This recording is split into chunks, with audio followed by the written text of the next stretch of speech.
Hi everyone. I feel gross today, so I am in normal casual clothes. Casual. And we're gonna look at the news. I think I have food poisoning. It's okay. That's okay. It happens. So sorry. I'm a mess today, and I'm just gonna be a mess today. I hope that's okay with you. But yeah, we're gonna look at the news and see what the hell is going on. So what is happening today? We have Google News here, all reliable. And I'm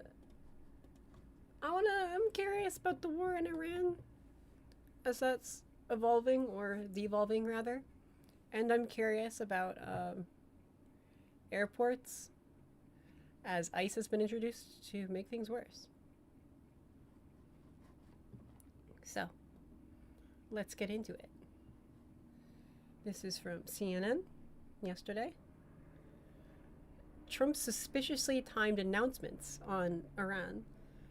This is something I've been really curious about because it doesn't really make sense and it's been hard to follow. So, what has been going on with the war in Iran? We keep receiving different messages that have been very frustrating and hard to follow. Is it over? Is it still ongoing? Have we won? Are we winning? Are we not winning? Do we need help? Do we have help already? Do we not need help? And luckily, it seems that some analysts are starting to contextualize all those pieces into a bigger puzzle. And I want to learn what that's about. So we're going to learn together because reading the news is important and it's hard for anyone to pay attention to. So we're supporting each other, we're getting through it, we're being responsible citizens. President Donald Trump's recent reversal on his big red line for Iran is prompting some questions on what exactly is motivating his wartime decision making. We've seen a lot of weird flip flops. On Saturday evening, Trump said Iran had 48 hours to either open up the Strait of Hormuz and unshackle the global economy, or he would strike Iran's biggest power plant. By Monday morning, he said he would give it 5 more days, citing improved negotiations with Tehran. So already we're getting some little hints, some little clues, right, of what's going on and why is it happening. And in the heat of the moment, it's hard to really see this until you step back, because he didn't say like until Monday, right? Like each of these individual announcements were things like we have 48 hours and now you have 5 days. But if you think about that, like when were those announcements made? What are those 2 days? What are those 5 days? Because that's what it is. Um, and it's really at the start of the weekend, he's saying you have until Monday. And then on the start of Monday, he's saying you have all week. So it's this convenient way to keep kicking the can. And I wonder what else aligns with, like, weekday work hours. I'm curious. On Saturday evening, Trump said Iran had 48 hours to either open up the Strait of Hormuz and unshackle the global economy, or he would strike Iran's biggest power plant. Monday morning, he said he would give it 5 more days, citing improved negotiations with Tehran. Hey, sorry. So real quick, in TikTok chat, someone says ramen fries. Says, I agree with almost everything you stand for, but Renee Good was not a good person. I mean, she doesn't have to be a good person, right? Because the main thing, and this is hard to kind of like dissociate in the moment, because like instinctively, coming from sort of prehistorical sort of tribal mentalities, we do have sort of a built-in like disgust reaction and like a violent reaction and kind of low level like, oh, there's a bad person, get him, kind of instinct. And it takes sort of high level thinking and some patience and some empathy, and it's like hard to realize that like maybe something like the death penalty is not a good idea. Like logistically, it does not help reduce crimes in the same ways. It has some like externalities. There's an error rate. It takes a lot of time and resources to do and to be fair, and it's not really good, right? And with Renee Good, like the problem there is she was not doing something worthy of an extrajudicial killing on the spot. That's like an abuse of power. And if we allow things to work that way, think of how many opportunities innocent people can be killed. And even like guilty people deserve, like a court trial to determine whether or not they're guilty. Because that's like how you make sure there's evidence and you guarantee you're getting the right person. When you allow people to just cut corners and just wing it and make very individual decisions in the moment, things can go wrong. And even if in the sorry, even in an individual case, um, where like a lot of conservatives, based on misinformation, I've seen AI generated videos of that, are trying to like accuse her of doing something wrong.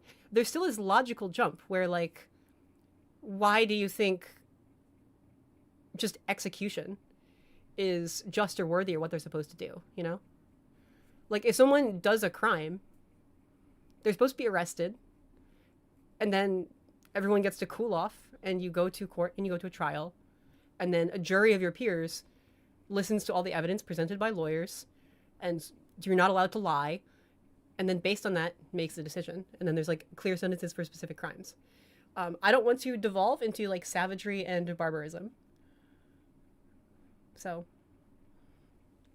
I just don't, and that's why, like, you know, I don't want things to just devolve into opinions and violence.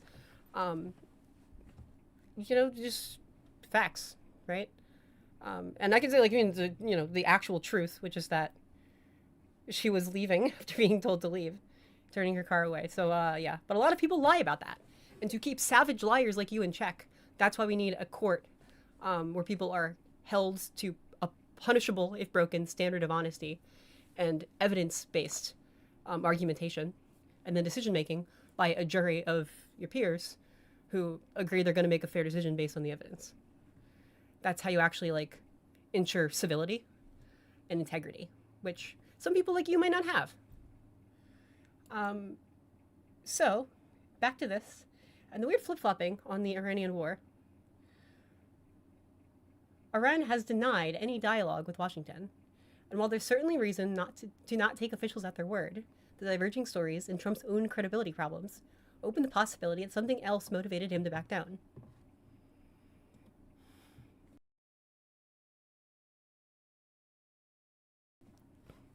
Hi, yeah, we will not be looking at more Timpool today. It's too frustrating. I don't like giving Russian operatives too much of my time. So, things that might have caused him to back down include possible fears that such a move could escalate the war and global economic pain.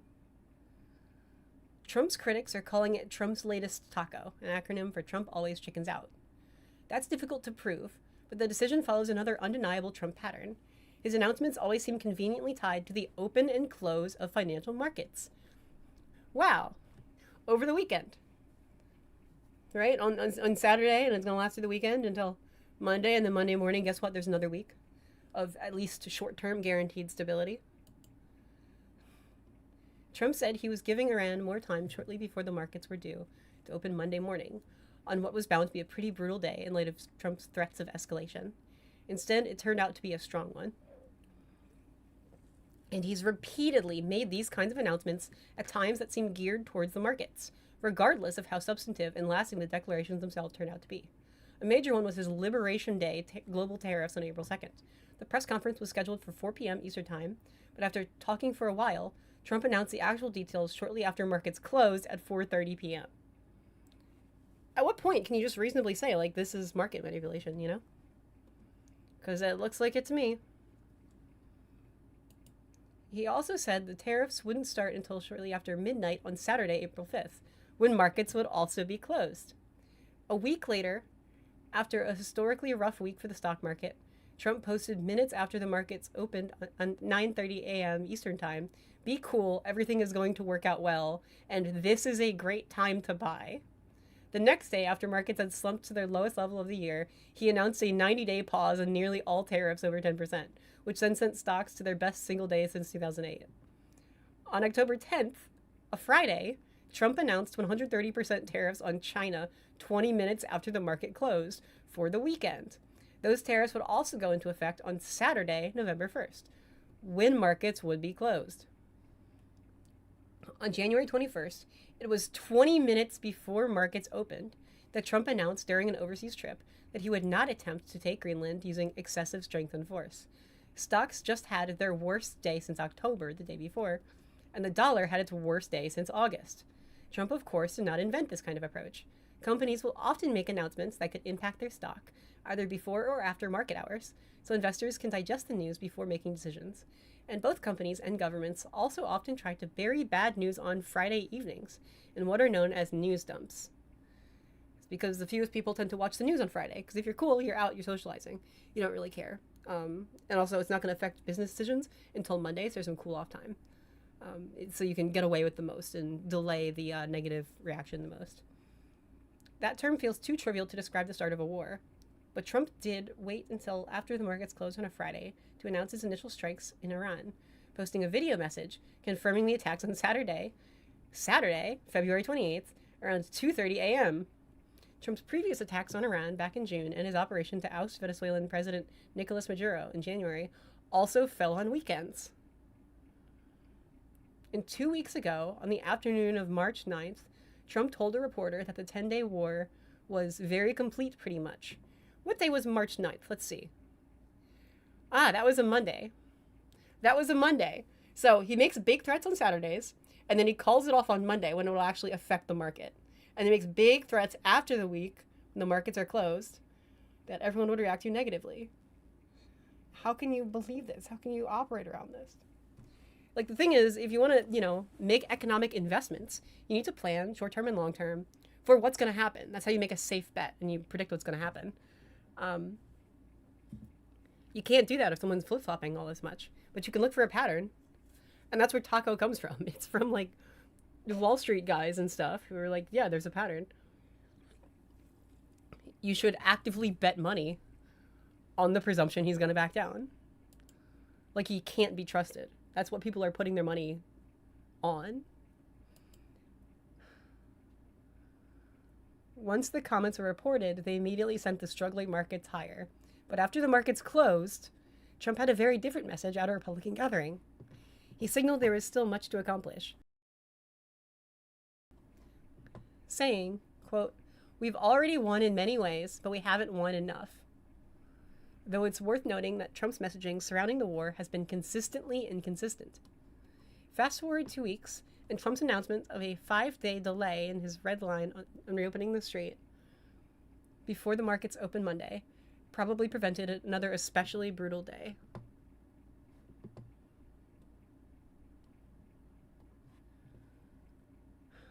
It also seems telling that there was still about 12 hours left for Trump to suss out just how serious Iran was about its purported interest in a deal. That might have been wise, but given how much Trump has warned Iran can be trusted, why not wait just a bit longer to make sure? But now Trump has conveniently delayed his own red line. This was yesterday, on Monday, as it happens, until after the markets are closed for the weekend. And this is interesting to me because it ties into the other story I want to look at today, which is ICE agents have been sent to airports to wreak havoc. I mean, the pitch to Republicans and like stupid people is the idea that ICE agents will help pick up the pieces. But the problem is that like ICE agents don't know how to do anything, so now they're just actively loitering in already overcrowded airports while getting paid in front of the TSA agents who are not getting paid, which, if I was a TSA agent, would make me really, really jealous and angry and like frustrated. Because now there's just like some other moron standing around and he's getting a paycheck and you're not. It's truly pathetic. So they don't help. And it just also makes the vibe even worse. Because now like people are freaked out by these like creepy loser thugs in the airport. But it's a similar thing, right? Because it was a couple days ago, he said he was going to send ICE to airports. But he was going to do it on Monday. So they make a big threat on the weekends when it would be bad and receive negatively and have a negative impact. And then on Monday, flip-flop, right? And over the weekend, there's all this ambiguity. No one was sure if he was going to do it or not or follow through. It's the same thing yet again, every single time. And there's also this thing where, like, he was not going to make any deal whatsoever to fund the TSA and has rejected at least, like, 7 Democrat bills and has actively told Republicans not to negotiate or not to make a deal. And I have another article I haven't even got into yet that, where was it? Yeah, now the White House is starting to move towards ending the DHS shutdown amid TSA delays, which is ridiculous. The ICE agents are not being the TSA.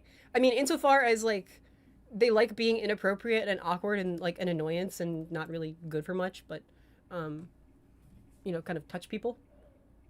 Sure, but the ICE agents literally are not trained to do the TSA job. Like, they don't know how to use the X-ray machines and the scanners. They're just standing around. Like, they've not received training to supplement that workforce. And the stupid thing about the ICE TSA stuff is like, if the problem is the lines are too long and too slow, you want to start streamlining stuff and wave people through and like reduce that time. You don't want to add in an extra guy to do like more security checks. That adds to wait time. That doesn't reduce it. So like this is like security theater. It's like a virtue signal that just backfires. So yeah, now on Monday we're seeing the same strategy play out. So this is something I think is worth keeping in mind in general, like regardless on any issue. The Republican regime right now is not governing through actual law. The Republican regime right now is governing through just word of mouth and wildly flip-flopping lies. Which is kind of pathetic. Like, when he says it's good, people just start pretending it's good. When he says it's bad, people start pretending it's bad. It's horribly unreliable. We're not getting any real results for it. But I think this is a good way to contextualize any breaking news style announcements you hear from me or anyone else. What day is it? What day of the week is it? And how does that relate to the markets? So, something to keep in mind.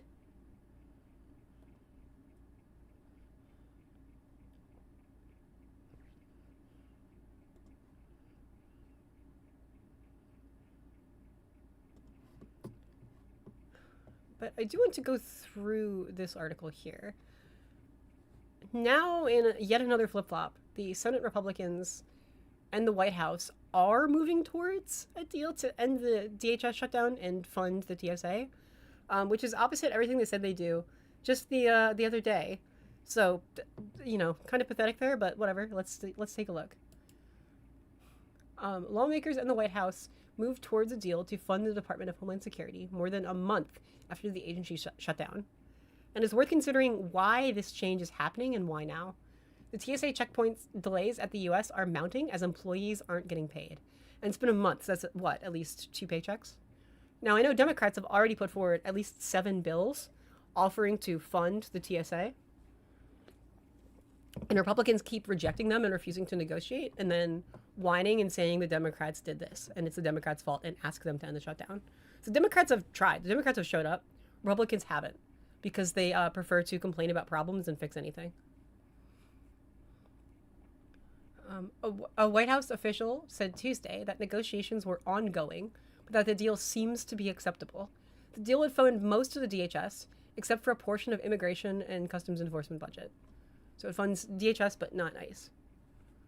ICE does, however, have separate funding. That's why the ICE agents are still getting paid through all this.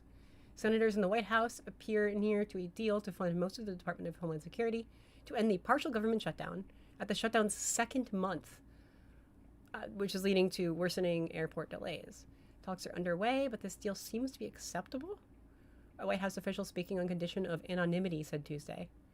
That's interesting. They don't want to like publicly stand by this, which means they probably don't have a lot of stock in it. They could like flip-flop, right? They're hiding from this. They don't want to be held accountable if it falls through, which they would do if it's another pleasant lie at the start of the week. Oh, there we go. A little pop-up just appeared on the screen for the news site. Sorry. S&P 500 closes lower Tuesday as oil prices resume their climb. Well,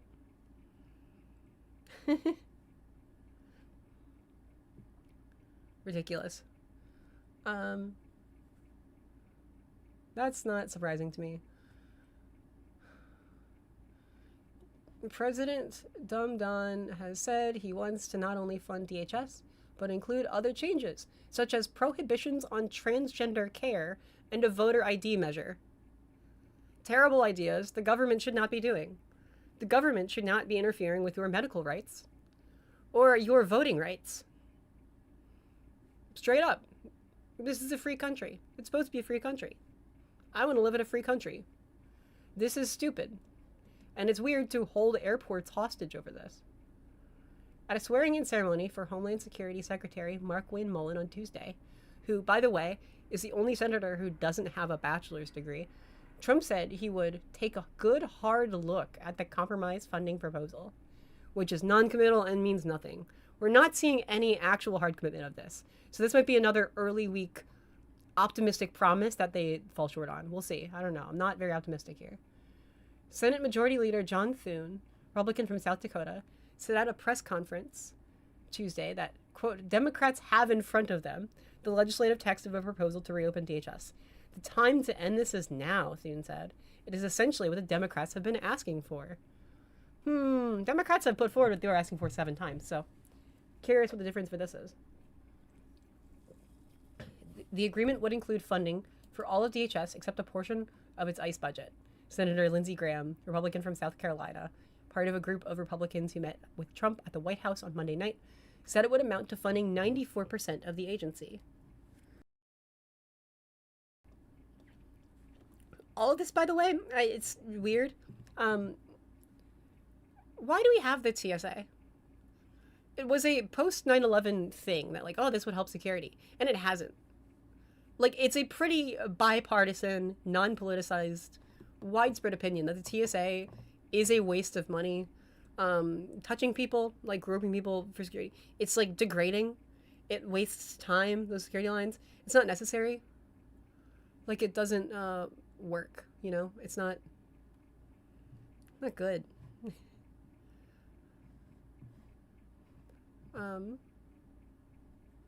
Let's see. But whatever. I guess a job is a job, and TSA agents should be paid for this. And it's pathetic that Republicans can't negotiate to fund their own government. Also, another plane crashed. It was like at LaGuardia Airport. A plane, I think it was like on the runway and like hit something, so the front caught fire. The kind of thing that didn't happen when we had a country. Pete Buttigieg kept us safe. He was keeping all those planes up in the sky safely. His two bare hands. His 2 twink hands. Anyway, a deal would bring to close the shutdown that began February 14th, Valentine's Day, ahead of busy travel weeks for Easter and school spring breaks. The shutdown has caused DHS employees to miss pay, with some not going to work and others working without pay. Repeated government shutdowns, most recently last fall, have ended after flight disruptions due to staffing shortages of essential government employees who weren't receiving regular paychecks. The deal would also include a plan for Republicans to pursue a party line bill that could make up that ICE funding and include a version of the Ruin America Act, the Trump-backed elections bill that would implement national voter suppression and require proof of citizenship to register, Graham said. It would not include some of the ICE reforms Dems have been demanding, like requiring judicial warrants for agents to enter private property, or banning the use of masks. I don't see any problem with accountability. I think it's good. If they're doing stuff like this, no masks, clear badges, clear IDs. If you abuse any power, you should be very swiftly, immediately held legally accountable. Thune said discussion of those changes would be, quote, contingent upon actually providing funding for ICE. Well, let's see if they'll try to kick the football again.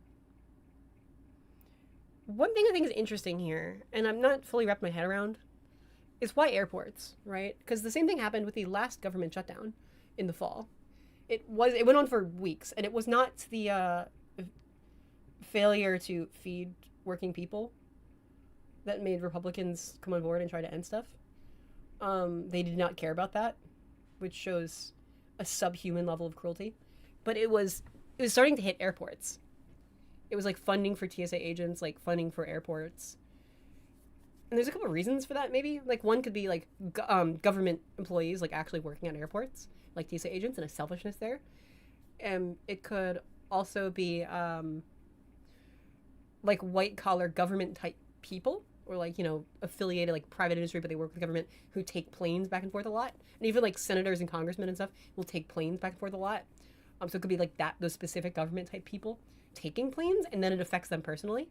Or it could just be more broadly, like white collar people in general, like business class people and upper middle class people, and families, or for business trips, or in any personal capacity, taking planes. And those are the class of people that have enough money to like actually donate to political stuff, to actually read the news, to actually, you know, volunteer or endorse or put pressure on people in elections. Like, those are the actual donors. And they're actually like the voters and the people like rich enough to matter in the eyes of these politicians. And it's just pretty pathetic. And it seems like a bit bipartisan on both sides, but it seems like a lot of federal politicians, Republicans especially, don't care about poor working people they only seem prompted to act when something starts to negatively affect like white collar upper middle class business people. Just an interesting little pattern I've noticed, then and now of like why they think the shutdown is bad and like what's causing pressure. They for some reason it's the airports. It's always airports. I think that's pretty pathetic, and it's weird too because like I don't know. I'm not sure how important to the extent of DHS services are. But when I'm thinking of like, oh, like what is there not money for? What has to pause right now? Airport security lines being a little longer is not like a crisis. Not even like a high level problem, you know, compared to like people can't afford food or like housing. Like these are like emergency serious problems. This is an inconvenience. Like, oh no, you have to wait longer in the airport line. I get that it sucks. Like I wouldn't want to wait 6 hours in an airport security line, but it's shocking to me how this is like the big urgent, oh no, we can't have this problem, when problems of a greater magnitude are not at all high priority if they're affecting different people. So I don't know. It's like you can really suss out people's values not in what they say but what they do and what they don't do, and I think this is relevant to that. But it's weird that this deal is kind of here now. And I also want to look at like how bad is the current state of this. Maybe it's possible that the ICE thing today has in fact backfired and is causing a lot of ill will, and that's why they're scrambling to find a solution. So this is from today, 9:30 a.m. on Tuesday, the second day of ICE at airports, which is a huge waste of taxpayer money and makes citizens less safe. TSA wait times stretch up to 6 hours as ICE and other Homeland Security agents are deployed to 14 airports. The Trump administration deployed ICE and other Homeland Security agents to 14 of the nation's airports on Monday to help shuttle passengers through overcrowded TSA checkpoints. In one airport, the security line wait time was up to 6 hours. The agents are filling in for TSA officers in some places due to mass callouts during the partial government shutdown that is keeping the officers from receiving their paychecks. More than 3,400 TSA officers, nearly 12% of all TSA officers who were scheduled to work, called out on Sunday, which is the most since the start of the partial shutdown. So there are a few reasons why they would like call out sick, right? One is because they're just not getting paid, so why bother going into work? It's gonna suck. Two, there are ICE agents there. If any of these TSA officers like even remotely look Hispanic, regardless of their citizenship status, they are like threatened. It's not worth it. Like that's ICE is so bad. Like it will cause people who have every right to be there, who usually work in a place, will just dip because it's not worth the risk of being like assaulted or worse by these thugs. It really is a strain on like actual working Americans in like just their local communities. But it just sucks. They don't want to be there. Like even if like they would not be directly affected by ICE, it's such a disgusting premise to like look at and even have them be there. I wouldn't want to be there. Like that's a scary, just gross. I don't want to support that or be around that. And I assume some TSA officers might feel the same way. But also, and this is really offensive, these things thread together. TSA officers are not being paid. ICE agents who are not qualified and don't know how to do the job are being paid, and they're being brought in to be like, look, you know, they're gonna help, even though they don't know how to do the job. They can't do anything. That's like so offensive as a TSA officer.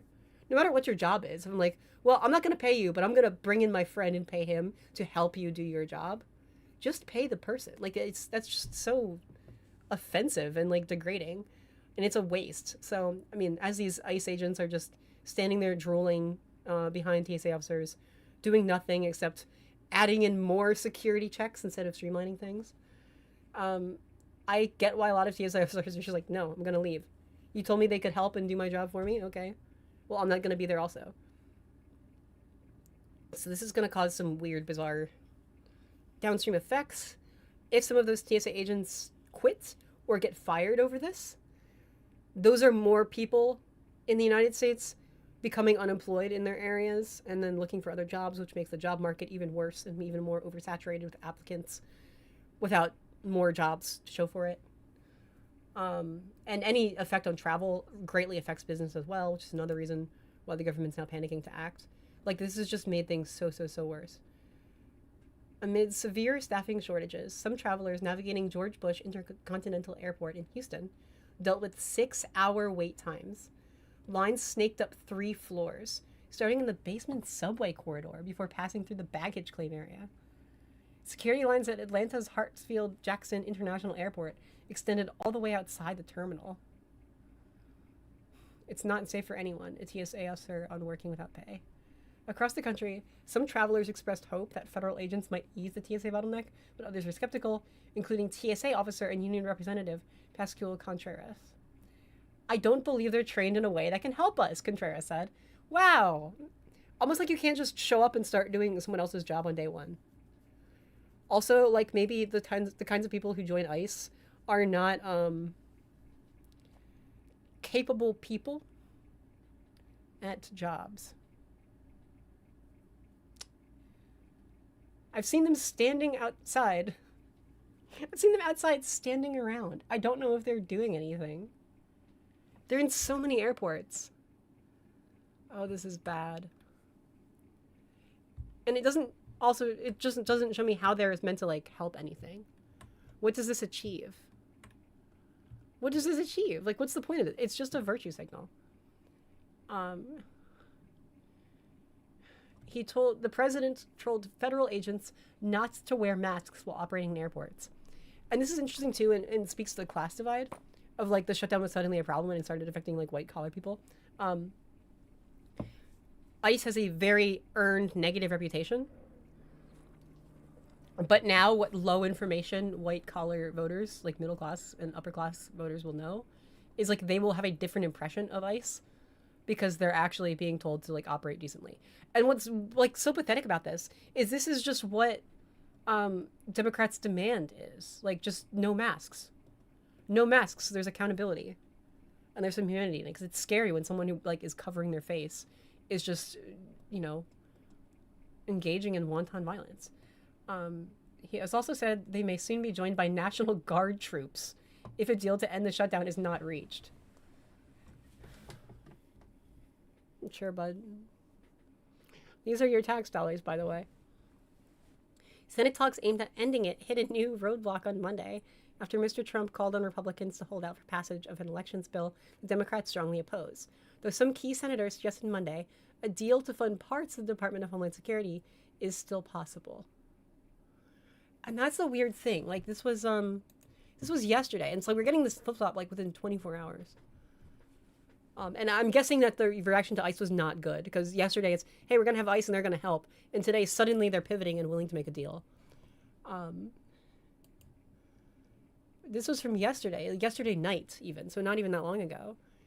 The DHS funding talks were in limbo after Trump called on GOP to link bill to the Ruin America Act, which is a voter suppression bill and also interferes with citizens' right to pursue health care between them and a doctor.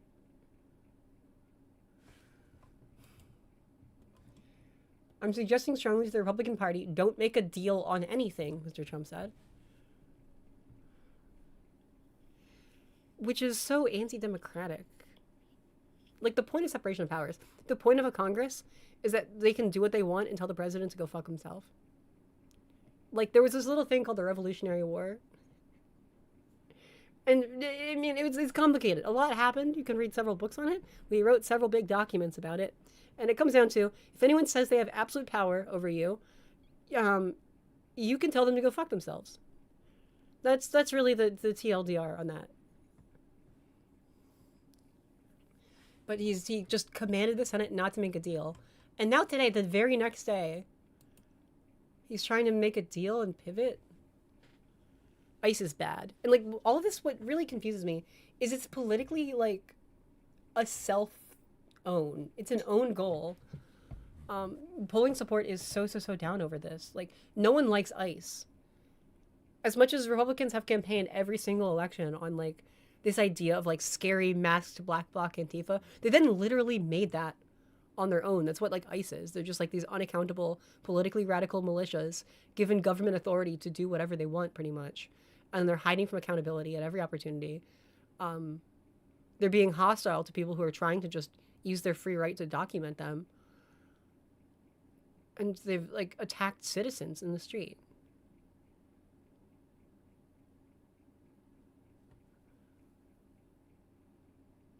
I'm just a little stunned. Like every now and then you have to do kind of remember the cruelty of this all. Just take a step back.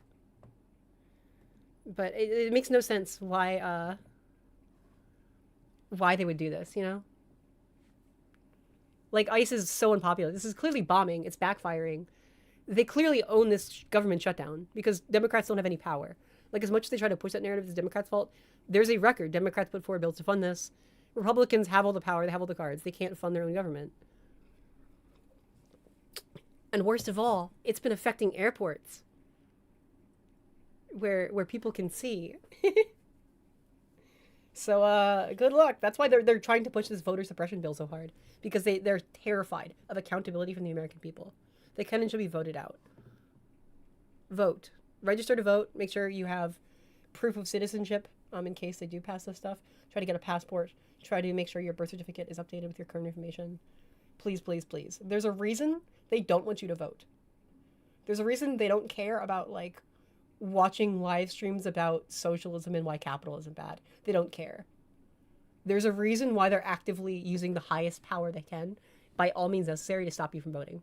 So next time some leftist tells you, like, the way to win and to overthrow the system is to, like, just not vote and stay home and do nothing, they're, like, holding airports hostage so they can stop trans people from getting medicine and so they can pass voter suppression bills. Like, please, please keep your eye on the ball because this is what fascists don't want you to do.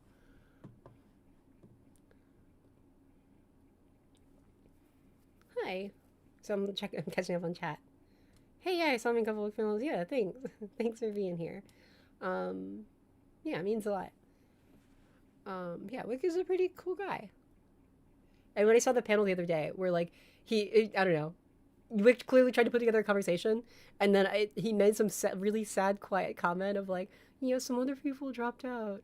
And I don't even know who. Like, I just, you know, had the stream up.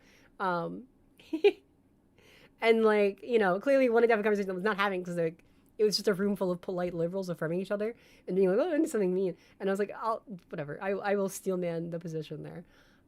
If you want another person, like, even not, you know, it's not about me. It was like, you know, if you, that's like the voice you wanted to have to actually stir that pot and make something happen.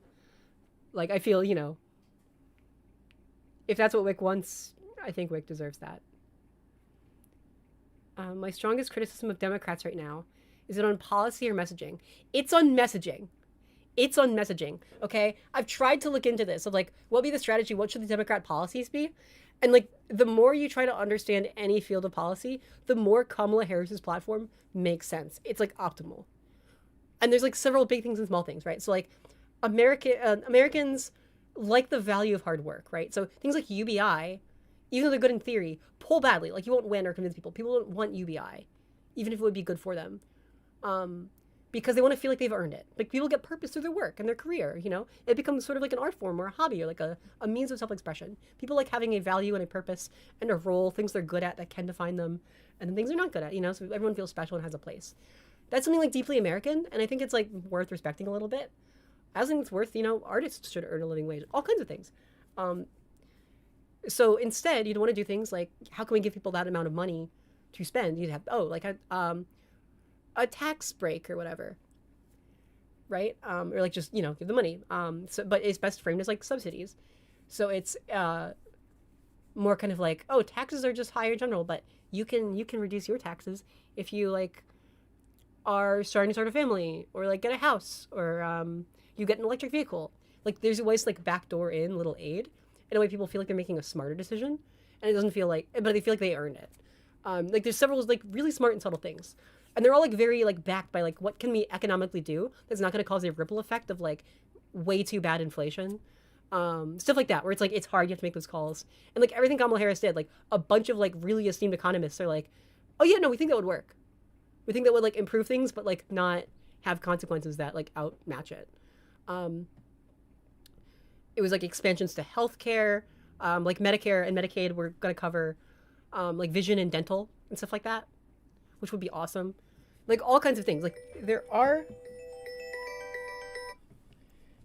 good ideas, but they end up buried under a lack of messaging. And so messaging is really what it comes down to. Because like my background, and I'm a little biased. My background is in like media design, and I've done a lot of user research and I've done a lot of user interviews. I've done a lot of like graphic design, like and like UI, UX, layout design, and to see people respond to things. And Democrats butcher it. Like Democrats are literally sitting on a good hand, and still manage to fail. There are a few things that like go into that. Um, First of all, is like a failure to succinctly describe what their policies are in the first place. Sometimes it means giving up some nuance because people don't like thinking in terms of math and numbers. People like thinking in terms of like short buzz phrases that are like very memorable, short enough to stay in your short-term working memory. Feel active and driven using like active verbs. Appeal to you and help you personally because people are kind of selfish or at least put themselves first, even if they also want to help others. Um, Democrats need to learn Figma. I like Figma. Okay, like a lot of my graphic design, I've started using Figma. I let my Adobe subscription lapse. Um, what else? So active verbs are good. Also, like there's a fear of problems outweighs a positive message. So this thing of like we're gonna stop this bad problem from happening is something people can really rally behind, and having that clear goal is really good because then like regardless of like why you're doing it or who you are, as long as we can just agree on what we're gonna do, feels concrete and actionable, and you can get on board without having to like meet a personal virtue signal threshold, as well as concrete goals and topics. Because you talk about things like saving democracy, those are abstract principles. They're very universal. People don't think in universalities; they're selfish, and a lot of people, especially if you have a lower IQ, which is it's just like it's just a real thing. Like you're more prone to do if you've been exposed to lead growing up. So like you lived in a bad area. So if you're lower socioeconomic status, if you do not have sufficient nutrition growing up, like these are all things that hurt you. If you not have good education, they're gonna like hurt your intelligence level and like your mental development and your ability to handle like abstract thinking. And so like save democracy, protect democracy. That is good. It's like this protect a good thing. It's two words, it's short. They're good like America coded words. But like build the wall is really good and straightforward. Even though like the wall represents like, immigration, which itself is not an issue. When people say they care about immigration, what they really care about is their own economic insecurity in their own job because people are selfish and their own like fear, usually irrationally based, but like based in what the news says they've been exposed to, and like a fear of crime. But like build the wall is a concrete stand-in for that idea that people can more easily conceptualize and latch onto. Democrats don't have an equivalent. And if you ask anyone like what Kamala Harris was about, they can't tell you. I heard several of her like radio ads and stuff on like Spotify or whatever about like child tax credits, small business credits, first time home buying credits, like all good things, but they weren't sexy. It's a messaging problem. Like most leftists at this point, most self-identified leftists literally just don't understand what Democrats are about. Democrats' biggest issue, it's not necessarily one of policy or messaging, but it's like what they've led to, is a trust deficit. People don't trust Democrats.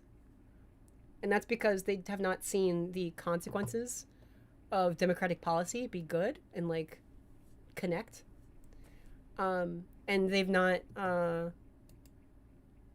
about like what the policies are. They've not heard about what the victories are. They've not heard about like why this matters.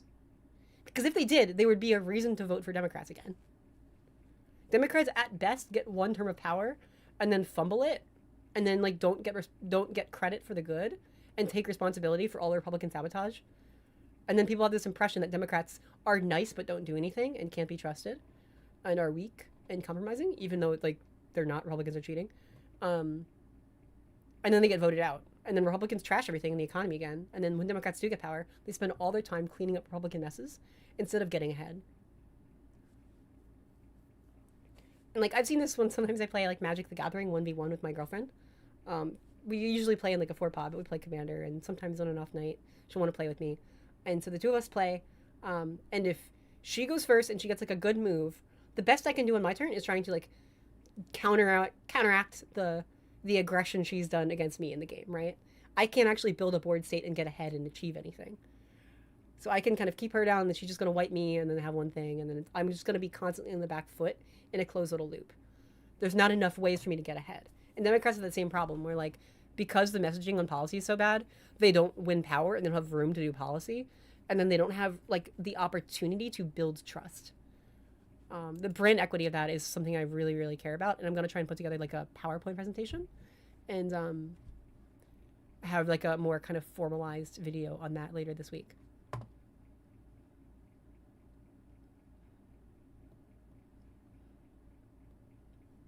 Someone reported my stream on TikTok for misinformation.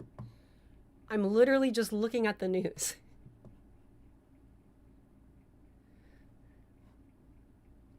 Literally the news. Fully sourced. On screen. Facts do not care about your feelings. Ridiculous. I do have one more article here. Let's see. So apparently the Supreme Court seems open to the Trump request to block asylum seekers at the border. A policy of turning back many asylum seekers at the border was rescinded in 2021, but the Justice Department wants the flexibility to reinstate it as a tool for border control. By Anne E. Marimau, reporting from Washington, March 24th, 2026. A majority of Supreme Court justices seemed sympathetic on Tuesday to the idea that the Trump administration should be able to turn away asylum seekers along the U.S.-Mexico border.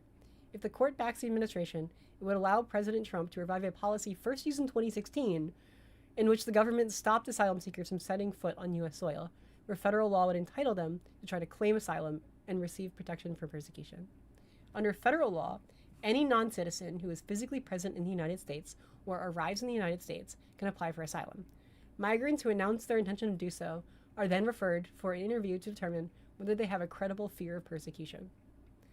At issue in the case is whether non-citizens must fully cross the border to gain the right to apply for asylum, or if they must be allowed to apply if they merely appear at the border and seek entry.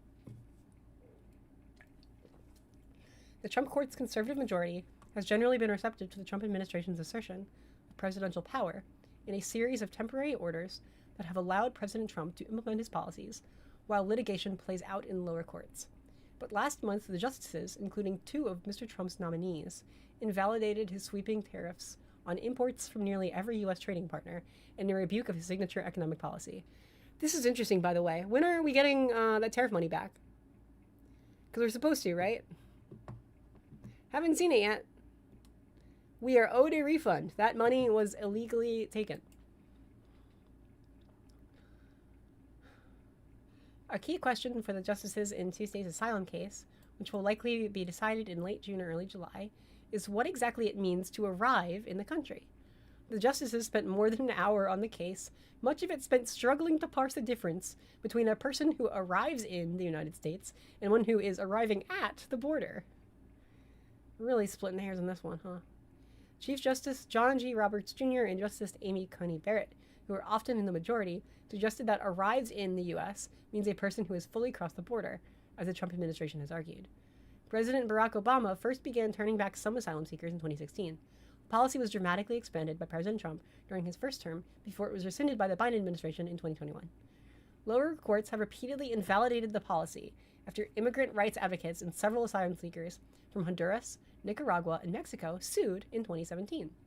Kelly Corcoran, an attorney for the migrants, told the justices on Tuesday that the policy was illegal and at odds with the nation's long history of providing refuge to immigrants escaping persecution. The Trump administration, which has taken steps to dismantle the asylum process for migrants globally, urged the justices to allow it to be reinstituted.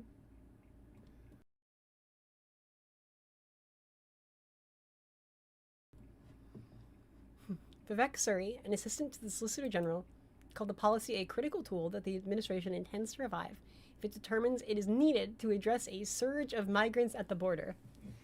I wonder if that could be abused at all. I wonder if that could go wrong. Does that sound like a safe and stable thing to you? Does that sound reasonable or maybe subjectively interpretable to negative ends? Justice Neil M. Gorsuch, another member of the conservative majority, asked about the rights of an asylum seeker at the back of the line, or a person standing at the water's edge waiting to cross the Rio Grande, which separates Mexico and the United States. He is illustrating concerns about the limits of the asylum seekers' claims and asking how far their rights would extend. Justice Brett Kavanaugh, oh, he's the rapist, right? Suggested the discussion about the exact location of the border was very artificial. No matter where the court sets the line for asylum seekers' right to kick in, he said, the government would likely just stop migrants there, pushing them further into Mexico.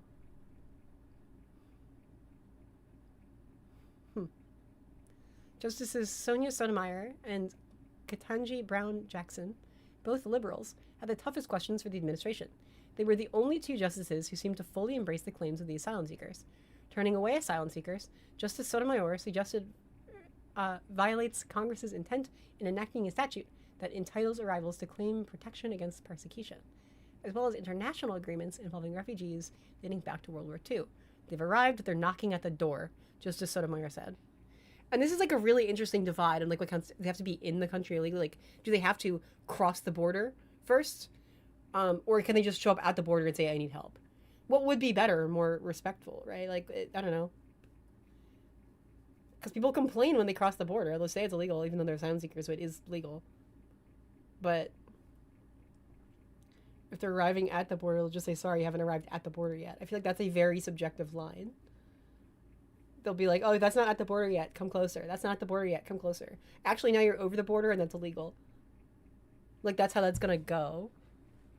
Justice Jackson suggested that because the policy was defunct, there was no longer a live controversy for the justices to decide, and the issue should be dropped in the lower courts.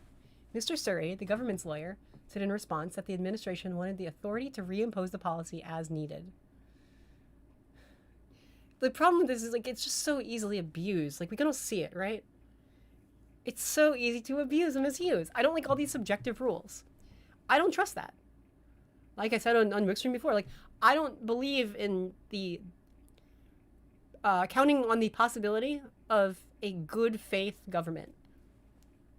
Like, you just need to assume something can be abused, and if there are ways that this can be abused that you can, like, find and suss out, rein in the rules so that's not a possibility space. We need a hard, specific, objective, clear, enforceable boundaries and lines. Because if there is wiggle room that can be used for ill, it will be used for ill. And as long as we keep those possibilities, even if we flip flop, even if Democrats are in charge, and they're really nice, eventually some Republican is going to get into some position of power somewhere, and then do the most evil possible within that position of power. Just rule it out. If you want to make that bipartisan regulation, the easiest way to do that is, frankly, for liberals to threaten to abuse the rules in the same way, and then they will sign on. Like, Republicans will sign on because they're terrified of liberals doing anything. Like, they suddenly will become self-aware and remember that, like, we do need balances on power and checks on power. For decades, the government has interpreted the law as providing migrants a right to seek asylum at border crossings and fear persecution because of their race, religion, nationality, or political views. I feel like we should maybe add gender to that list, and sexuality to that list. Just, taking a look at the human rights violations of the world. With fewer legal pathways to enter the United States, such claims have proliferated in recent years, with backlogs now totaling almost 4 million cases and lengthy wait times for hearings. I feel like this is the kind of position that some leftists might, like, malign. Because I'm saying, like, fund the border, and I do say fund the border. But it's for stuff like this. Like, border courts, there are not enough judges. There are not enough, like, bureaucrats and administrative people. Get these cases moving. And a big reason why there's a lot of illegal immigration is because the legal way to do this, whether it's seeking asylum or whatever else, or, like, just, whatever other trail of paperwork, is so, like, obtuse and drawn out and full of delays and wait times that are just unrealistic. And if this was something that, like, a white American-born citizen had to do, I mean, have you seen, like, a long line at the airport or even like at a cafe? They will get frustrated and try jumping the line after, like, what, 20 minutes? But these people, asylum seekers who are saying they're in danger, are waiting months for, like, even a court appearance. It's pathetic. And that's time, by the way. A lot of them are spending, like, in the United States, undocumented. They have, like, a court appearance scheduled, but it's just not there yet. And that is time. They are, first of all, they are paying sales tax. They're, probably working, maybe, like, under the table. Um, they're there. They're here. They're just waiting. And if you don't like that, like, people are existing in the United States, like, undocumented, fund the courts. Speed it up. Just speed that up. Like, fund that line. Slow down wait times. Like, if legal migration, doing things the right way, is reasonably good enough, there is no reason to do it the wrong way. And then it will be seen across the board politically as more fair to, like, punish people for doing things the wrong way. But currently, doing things the right way is just, like, not realistically feasible. And you could get a lot of, even, like, immigrants, even, like, full citizens who've, like, passed an immigration test, passed a citizenship test, who are immigrants, and, like, natural born citizens, and even, like, undocumented people in the United States. Like, everyone will agree if it's like, yeah, that's fair. You can get a lot of people on board with, like, strengthening border security if you make it fair, but, like, you need a gate. You don't just need a wall. That's, like, the one kind of oversight. Yeah, it's not about legality, it's about bigotry. But, like, that would, like, literally lower the rate of illegal immigration and streamline that. And you could also, like, pitch that fairness, taxes, If everyone's, like, registered as a citizen who's in the United States immediately, like, right now today, they're all now all obligated to, like, pay taxes. Yeah, and immigration is about racism.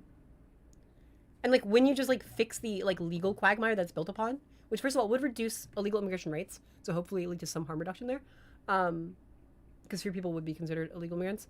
Like, they would have nothing to stand on except for their own racism. And they just say, like, dude, we fixed this problem. Why do you care about this? Like, I don't know. Like, the racism is, like, a deep, deep, deep problem. And the way to fix the racism is, like, with better education and going to college. Yeah. Yeah, embrace reform is not from the Heritage Foundation. Yeah, yeah, yeah.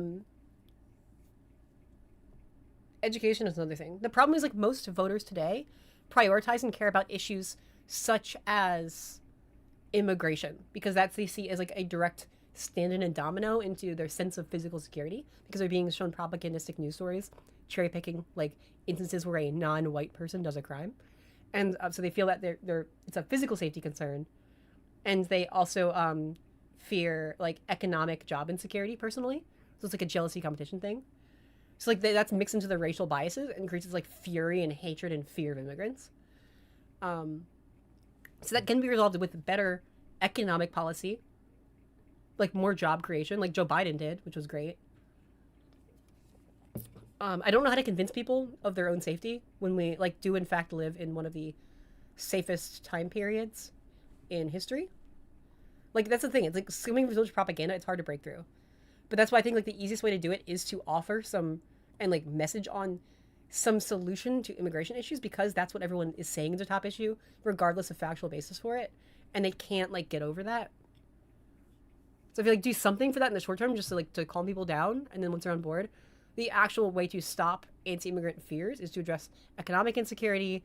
What was the other thing I said? Oh yeah, like, sense of safety, but we already do kind of have that covered objectively. And then also educate them. Education. Like, you should go through school and learn about the world, and then you should get to go to college and meet people outside of your own small town, and meeting people different than you, like, who are just a different ethnicity, nationality, socioeconomic background, gender, sexuality, whatever from you. That's what reduces bigotry a lot, is you have to, like, know people personally. And that's why, like, the Heritage Foundation backs orgs like Turning Point USA, which try to scare away young men from going to college because they don't want you to learn about other people who are different than you. But, like, the problem is we can't really, like, get those education reforms and give people those opportunities until we win power. And to win that power, you have to do something about immigration, even though it's, like, largely a kind of not proportional issue. Like, undocumented immigrants pay in more money than they take out. They're good for like labor markets and stuff. Yeah, and like food culture, community building. They're just people. Is the asylum system being abused? Quite possibly. And then like, how do you fix that though? If you want to go through that and sort out like who is a legitimate case versus who doesn't, we really, really need to fund and maybe even make more like courts along the border that deal with these kinds of cases. And that way we can just sort through the whole backlog and catch up real fast. And then someone's coming through and they're making an asylum claim real quick. Ideally, like same day, like Amazon, delivery. Like, do you have a good reason or not? Number one things progressives need to focus on is primaries. Yeah, yeah, but it's a matter of like, what do you do in those primaries? Like who should you run? Why? What are they good at? There's messaging issues and policy issues to address and different like approaches on them. Something I like to do. I need to do some time off stream and see if I can get together a bunch of information on polling and some of the turnout from races we've seen already. Like, what are the issues they're prioritizing? What are their marketed like styles? Like centrist, progressive, kind, helpful, or like a fighter. What are their demographics? I think there is a bigotry component. I think realistically, a lot of people did not vote for Kamala Harris because she's a woman of color. A lot of people did not vote for Hillary because she's a woman. They voted for Joe Biden because he's a white man, despite saying lots of the same stuff. And I think we can like measure these margins if we just compare a bunch of stuff. Yeah, so like the issues they talk about, their style, the area they're in, their own demographics, maybe their competition or any other factors. And I want to start like figuring out what is the data of like who's winning and where and why, because I think it is important. Like how their messaging is very important. I've been like surprised a little bit, and there's some like good case studies to look at, like the Texas Senate primary with James Talarico versus Jasmine Crockett, both good candidates. James Talarico won that. Jasmine Crockett did not. James Talarico is slightly more progressive and markets himself as nicer.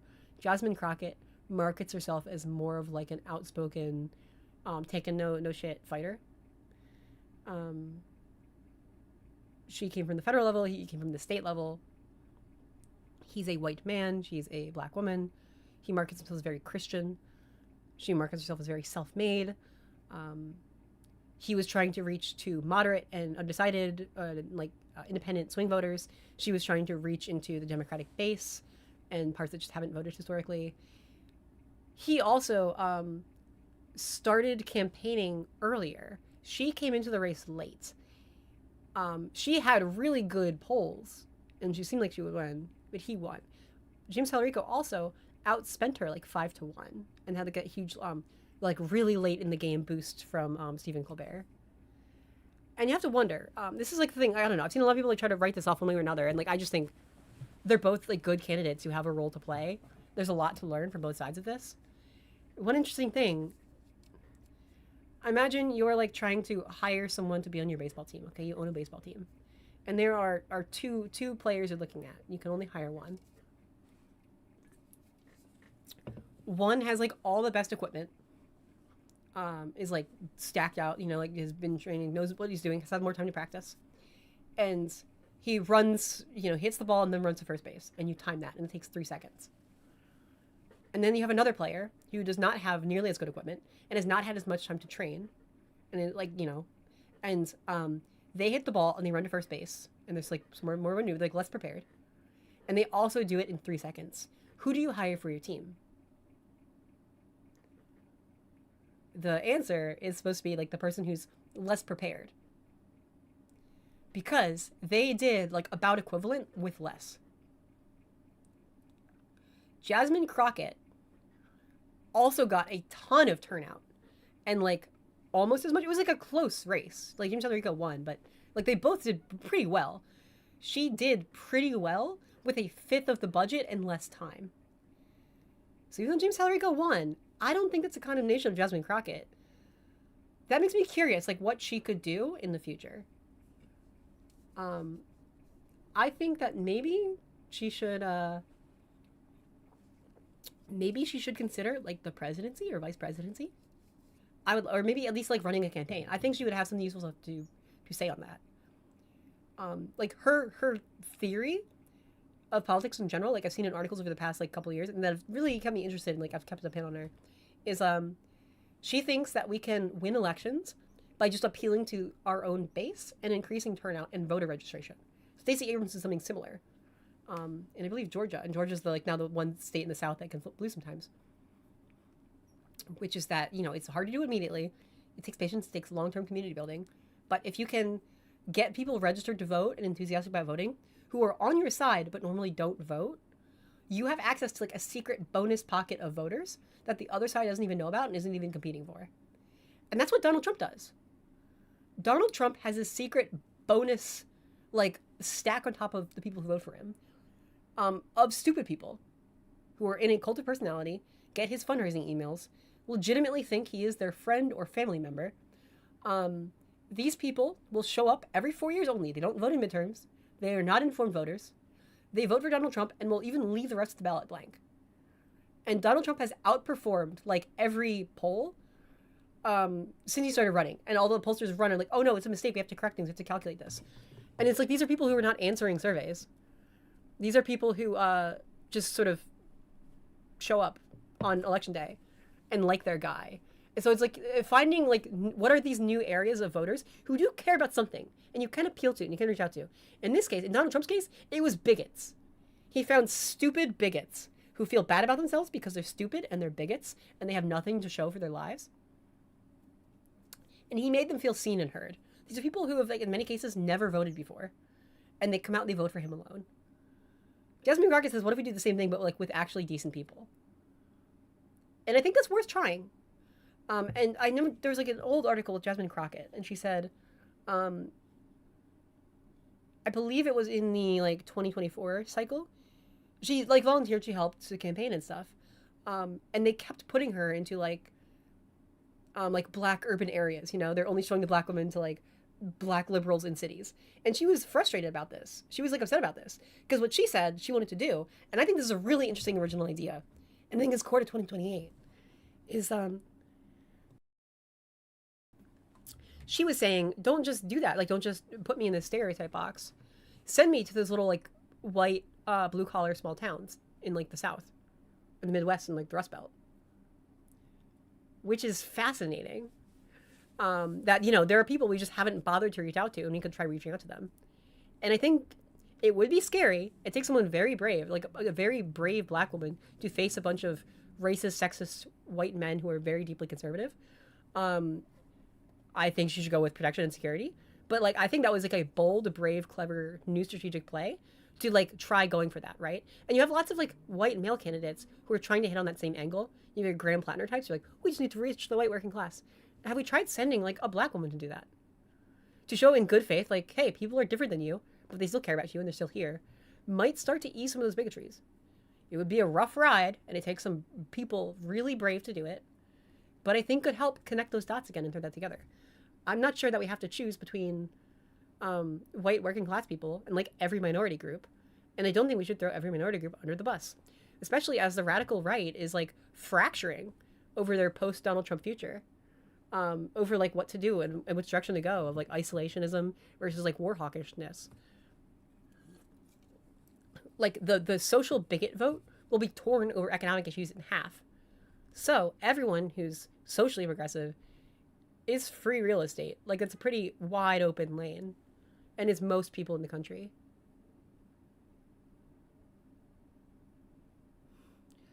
Okay, someone in chat says, interesting. I live in Texas. Texas is not turning. Texas will always be conservative. They just hate Trump right now. Well, like, Texas is in a weird state, especially with that one Senate race.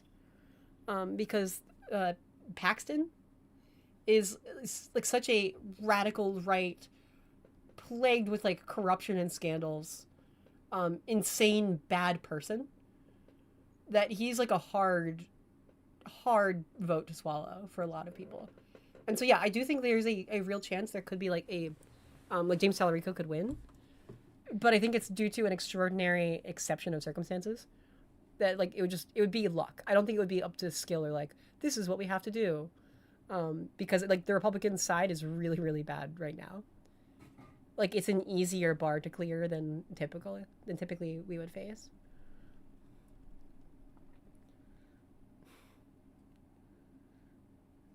But I believe in Blue Texas. I think Jasmine Crockett on a presidential campaign would be damn good. I don't know if she could be popular enough to clear like the presidency, but even vice presidency, that would be someone on the ticket who is from Texas and is a woman of color. And I think it's very important in this post Kamala world to show we are not, in fact, abandoning women of color, and we are standing strong on like social values. But yeah, like, and I think there's this real fear I have that a lot of like leftists, especially, are saying we just need to focus on the white working class and abandon all social issues and minority groups because they don't realize like Republicans are also competing for those demographics, and enthusiasm among like racial minority groups are plummeting. Like a lot of people of color are saying like Talarico has to earn my vote. The Latino vote is becoming increasingly significant and increasingly conservative. And if Republicans run Marco Rubio, what's the response to that? How does like a Democrat Party who's embraced, don't worry, we're just going to run white men, and then Republicans show up with Marco Rubio, like the floor falls out from under you. Because then what do Democrats have? Like it does not seem like a strong stand on racial issues. But then you're just offering economic populism against a fractured Republican Party that will itself have options for economic populism. Show off his shoes, true. That's another weird weakness of Republicans. This like obsession with masculinity is all they care about, and it causes them to fail their own standard of masculinity.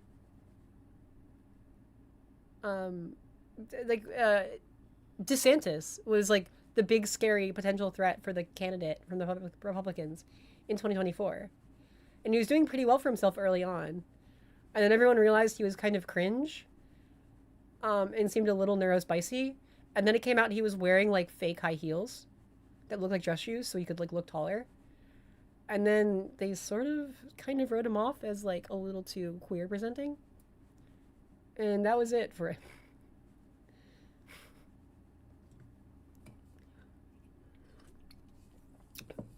And that might be like Marco Rubio's biggest shortcoming. Is like, have you seen Marco Rubio speak? He's got a bit of a lisp, and he wears too big shoes. These are silly things. I think these should be below most people, but that's where the Republican Party is at. Especially if you're not a white, straight man, they're willing to judge you under quite a microscope. The Democrats have ignored the Spanish speaking media ecosystem. Absolutely. Absolutely. Yeah. Yeah. Yes. Like the Spanish, yeah, like Spanish speaking ecosystem. Absolutely. There's like no presence there. Um, yeah. Hispanic and Latino Americans are like big on family values, are very homophobic. That's what I mean by that. Um, very Catholic. Joe Biden, a Catholic, won.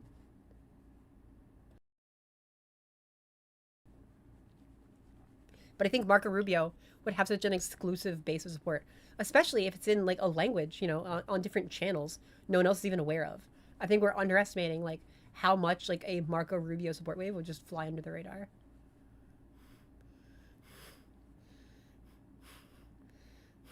Yeah, leftists just keep doing this performative nothingness, and I don't think it's gonna help anything.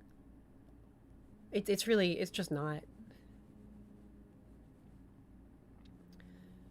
We see it a lot. Like Hassan Piker has done something recently. Um, a bunch of leftists got on a plane to Cuba. Let's see if we can find a story about that.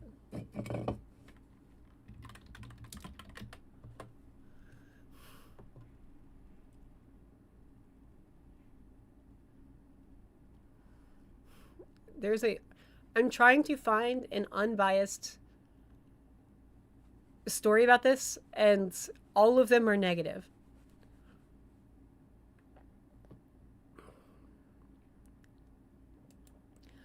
Okay, I apologize in advance for this.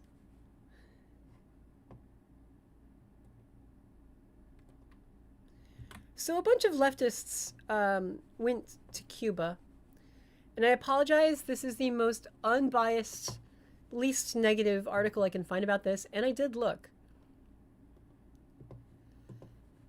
This is from Sky News Australia, like about as far away, like as most removed from the American media ecosystem as I could find. And this is, believe it or not, the most polite retelling of this story, which is just an outright failure. Champagne socialists in Cuba stage concert, stay in five-star hotel as country plunges into nationwide blackout. Socialists from the US and Europe put on a concert in Cuba just as the country was plunged into its third blackout this month over the weekend. For a moment, I would like you all to remember the events of October 7th, a tragedy. First of all, to put forward my own position on this,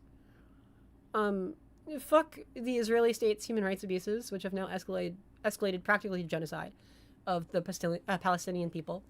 And also, fuck Hamas, which is a terrorist organization that killed a lot of innocent people. On October 7th, Hamas attacked a concert event of like civilians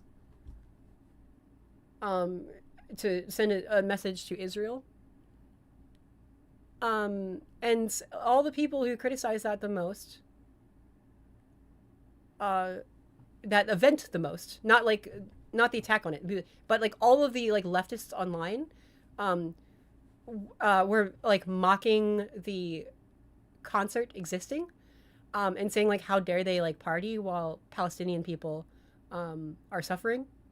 And they even went so far in many cases to assert that like everyone at that concert deserved it, just for having that concert there. Like they're no longer innocent, they're complicit, they're like abusing their class privilege. So that's how like a lot of this modern leftist movement started. Like this was their one issue, like free Palestine.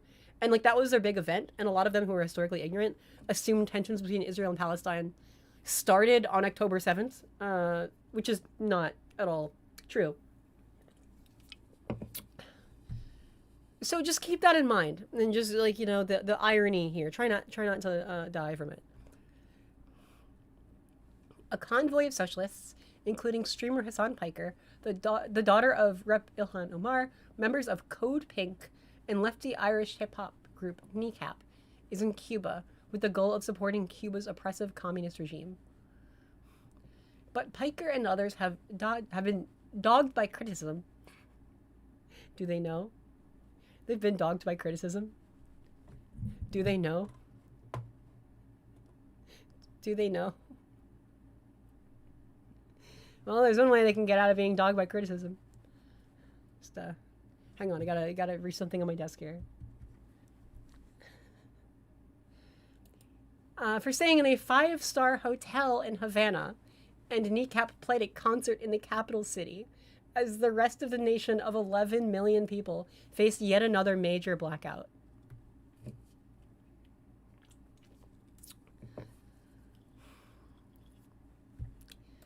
Yikes. Pictured left is Irish rap group Kneecap performing at a concert in Havana. Pictured right is leftist streamer Hassan Piker with Code Pink founder Jody Evans in Cuba. Picture Cyberboy/X, Code Pink/X. At the group's show, which appeared to be attended by only a handful of people, the rappers were filmed chanting, "Free Cuba, fuck Trump, fuck Netanyahu." Look, there's a lot of bad stuff Netanyahu does. This is Cuba. The concert was put on by the leftist activist group Code Pink, which is known to be funded to the end of Chinese propaganda, by the way, which flew in protesters to the Cuban capital on Friday. Code Pink founder Jody Evans was pictured smiling in a pink keffiyeh as she posed for a picture with Piker in Cuba on Saturday. "Free Palestine while in Cuba. This is performative and embarrassing," another ex-user wrote. Meanwhile, in a viral video, a furious Cuban filmed himself going to a hotel in Havana where the code pink leftists are purportedly staying, enjoying electricity thanks to a generator amid the nationwide blackout.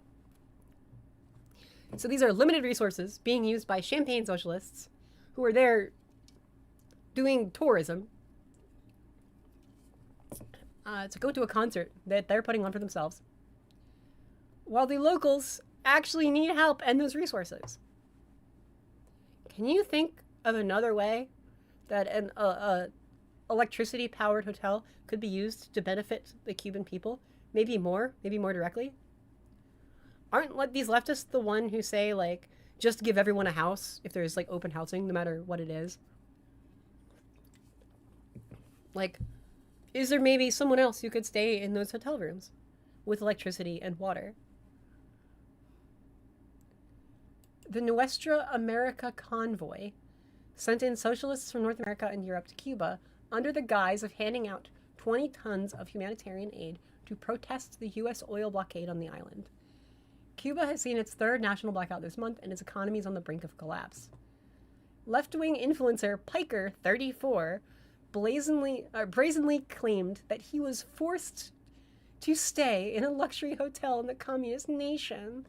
Oh, he was forced to.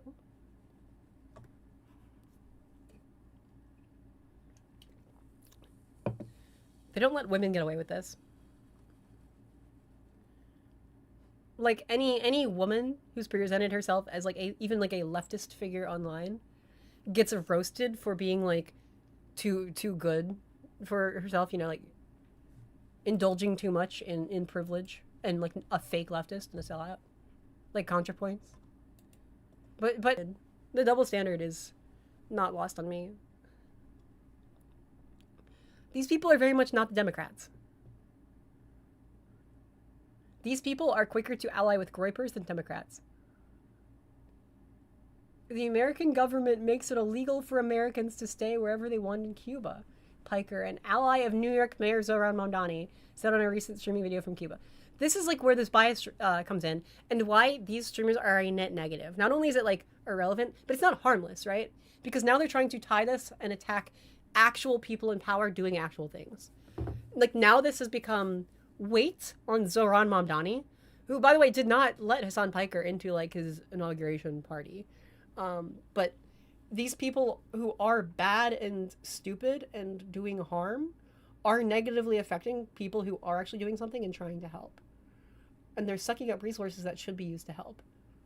Like, as much as a lot of leftists will hate on, like, brunch liberals or whatever, who, like, aren't as performatively, openly activists all the time, those, like, middle-class brunch liberals will just shut the fuck up and then donate to, like, effective charities and stay out of the way, right? They're not, like, putting themselves in the way like this. Because this is highly performative. It has attracted a negative pushback. It's not helped the people of Cuba. It's not, like, brought people around to help Cuba, to help Cubans. Oh, yeah, no, I know Natalie isn't, like, a leftist, yeah. But, like, she was held to an unrealistic standard, and a lot of leftists attacked her as a traitor for less than what Hassan Piker is bragging about and defending openly. You know? Like, she was made an enemy of the left for, I don't know, earning some class privilege. But he's a hero of the left for burning through 5-star levels of accommodations and resources in a nation that does not have their basic needs met. While the U.S. government prohibits Americans from staying in accommodation owned by the Cuban government or senior regime figures, there are no stipulations regarding the quality of lodgings. So he lied. He lied. He lied. And I saw something that said the hotel they stayed in was in fact owned by the Cuban government. So, like, it is helping a bad regime anyway, and it is against the rules, but not the rules that so he's saying he's following the rules and he's kind of breaking the rules. Yeah. Also along for the ride is 23-year-old Isra Hirsi, the unemployed activist daughter of embattled squad rep Ilhan Omar, Democrat from Minnesota. And this is the thing, like, Ilhan Omar is actually in power. She can do things, she can help people. But nonsense like this is being tied to, like, bomb actual people in power from that could, in ways that could damage their ability to hold on to that power, which means they lose their ability to do anything good.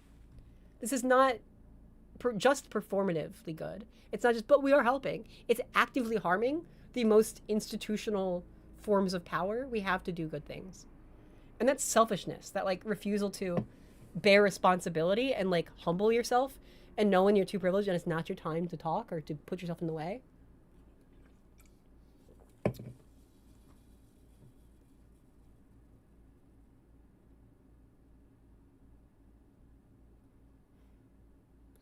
Natalie isn't very disappointing.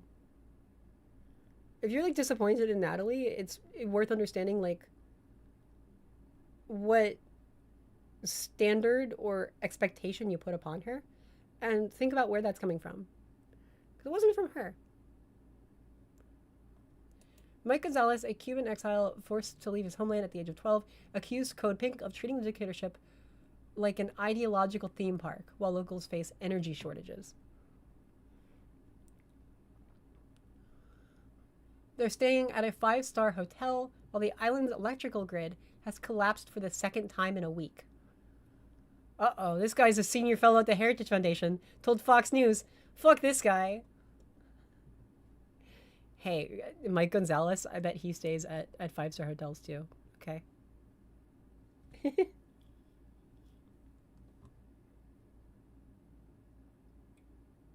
No, she is not making excuses for Epstein. That's just a lie. That is a dangerous lie. No, that's just not true. You know who is making excuses for Epstein? The radical Republican regime.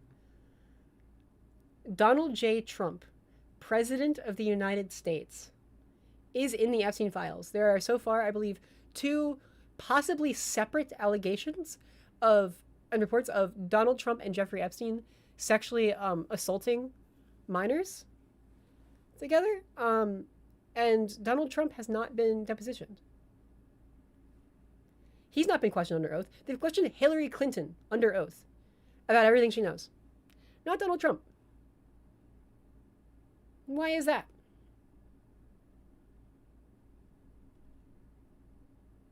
Why has there not been one single arrest for any child rapist in the Jeffrey Epstein circle?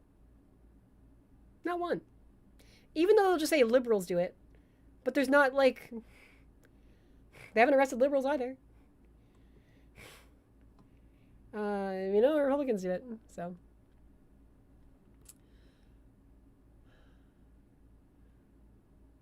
I wonder.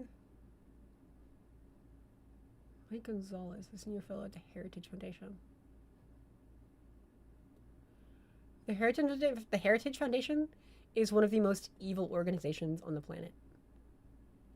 And as much as like lefties try to hate on like AIPAC, I want to see a similar website tracking everyone who takes money or has ever been affiliated with the Heritage Foundation. We should call it stopamericansharia.com. Meanwhile, these hundreds of communists from around the world are feasting on lobster tail and treating Cuba as an ideological theme park.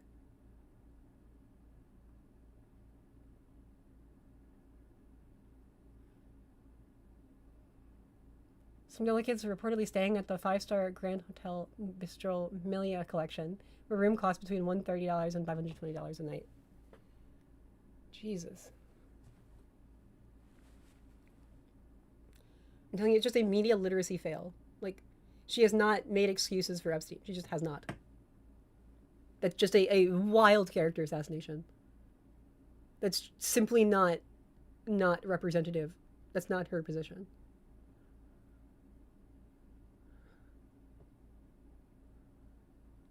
Like, think about what you're saying and what you're implying. You don't got it.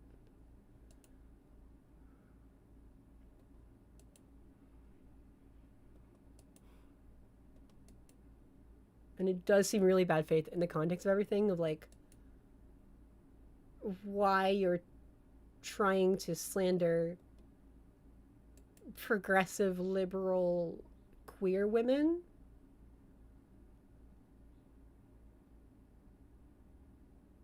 Because, have you know, like, read the room. Like, sorry, if you're trying to win woke points by, like, tearing down good people to make yourself seem like a better person, you're not gonna get them here.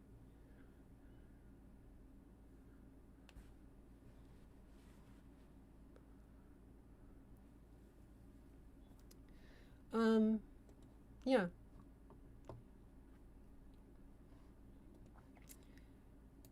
So the socialist thing is pretty fucked. Code Pink itself is not a good organization. Code Pink.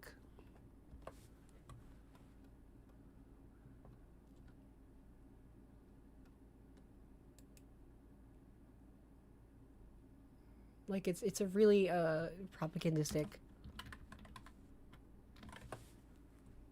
organization. Let's see. Because they have links to, like, China. I'm trying to find, like, clear sources on that. Yeah, they're against Ukraine. Um, they like attack Democrats in power all the time. Um, they're protesting Kamala Harris. These are those people.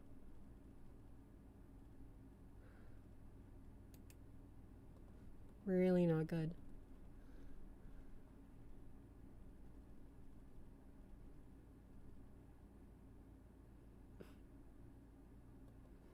Hmm.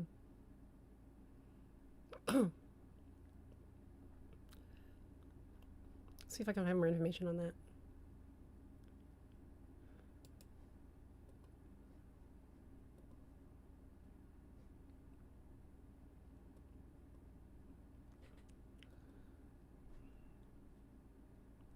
Oh god, even Fox News is picking up on it.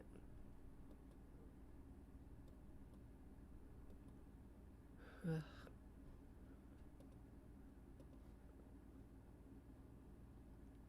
Yeah.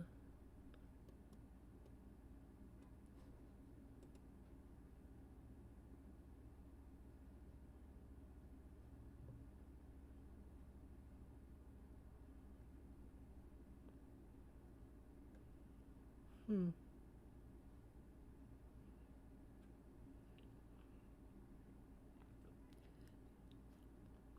Like Fox News, sorry, Code Pink themselves. Fox News is not picking up a criticism of this organization. Code Pink themselves has like bragged about disrupting President Obama's speeches. They've interrupted Kamala Harris's even private book tour events when she has no power. Like it's not a real protest organization.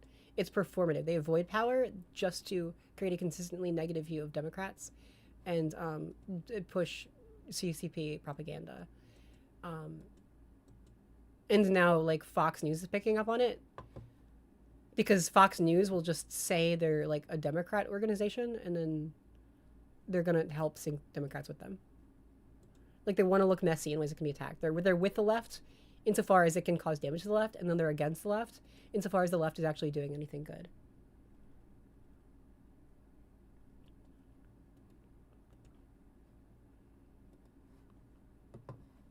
Just really, really bad.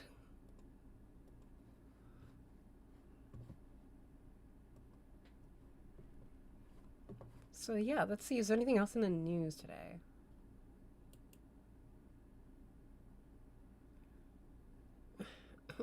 We still have all this information where Trump is saying there's peace talks in the Iran war while Iran is denying it. But it's early in the week. As the week goes on, like here's the loop as I understand it.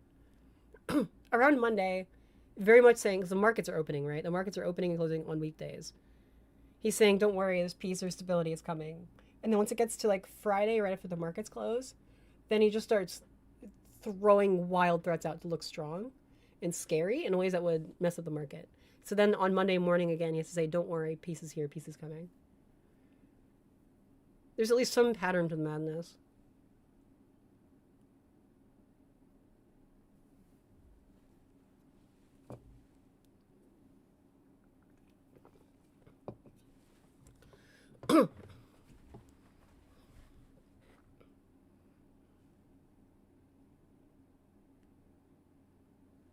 She's right on Palestine. She voted for the better candidate to help Palestine.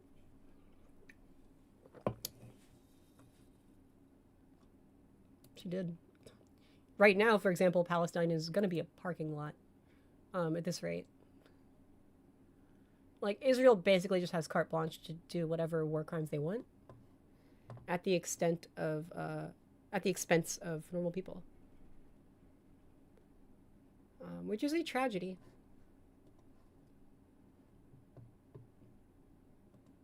Thank you, Tool Enjoyer, for the J's. Don't know what that means.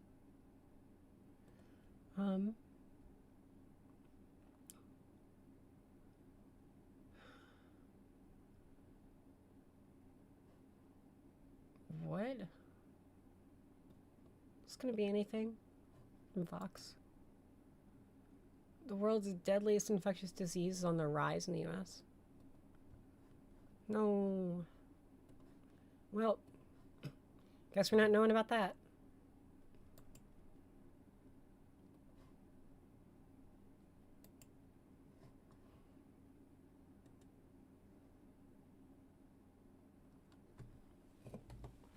You're judging the wrong people.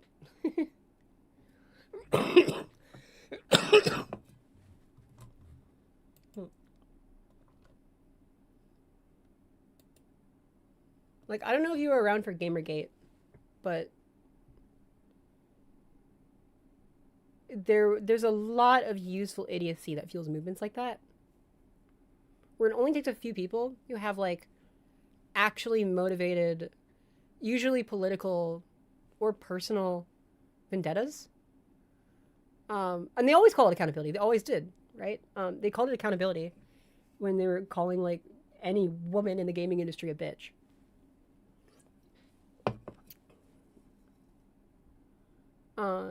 They always call it accountability, right? Because it's a sense of, like, self-righteousness when you do it. But it's the bias is in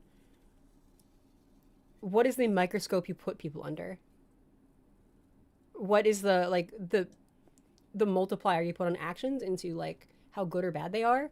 And then what is, like, the worthy punishment for those actions? And the pattern you find consistently is you have people who are, like, dedicated incels or haters, or, like, fascists usually, who will infiltrate movements on purpose, and then just finding any little excuse to call usually, like, women of color, and then, like, rating through, like, you know, like, men of color and white women, and queer people as well, like bad, and then just, like, any small infraction is, like, they are bad to the maximal extent possible. Therefore, like, any level of criticism or harassment is, like, good and worthy, right? But when you actually proportion that to, like, if you care about an issue, you should, like, triage, like, you know, put things in perspective, right? Like, where should you go? Who should you be criticizing? And you should proportion that based on, like, severity of offense and, like, the consequentiality of the offense. Like, anyone who thinks they care about Palestine and spends their time just harassing, like, progressive liberal white women who voted for progressive answers to Middle Eastern policy, it's not good. And you can be like, oh, this is bad, like, but step back, like, put that in the big picture, because I guarantee, like, it's not keeping it real, it's you are skewed.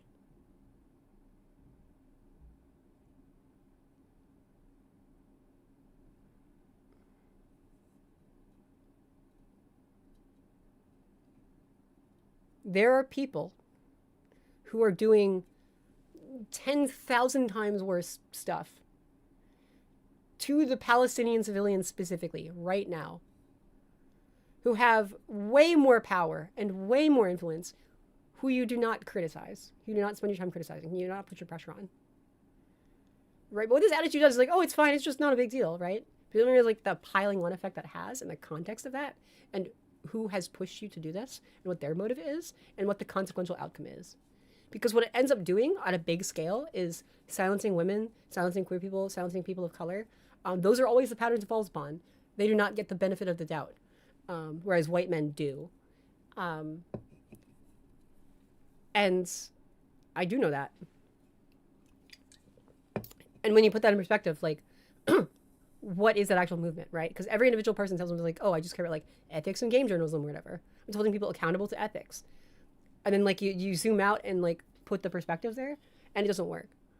It's not actually what you're achieving. Like, you are a pawn in someone else's game that's actually achieving a different goal. There's, like, literally no point in. Yes, it's about feminism.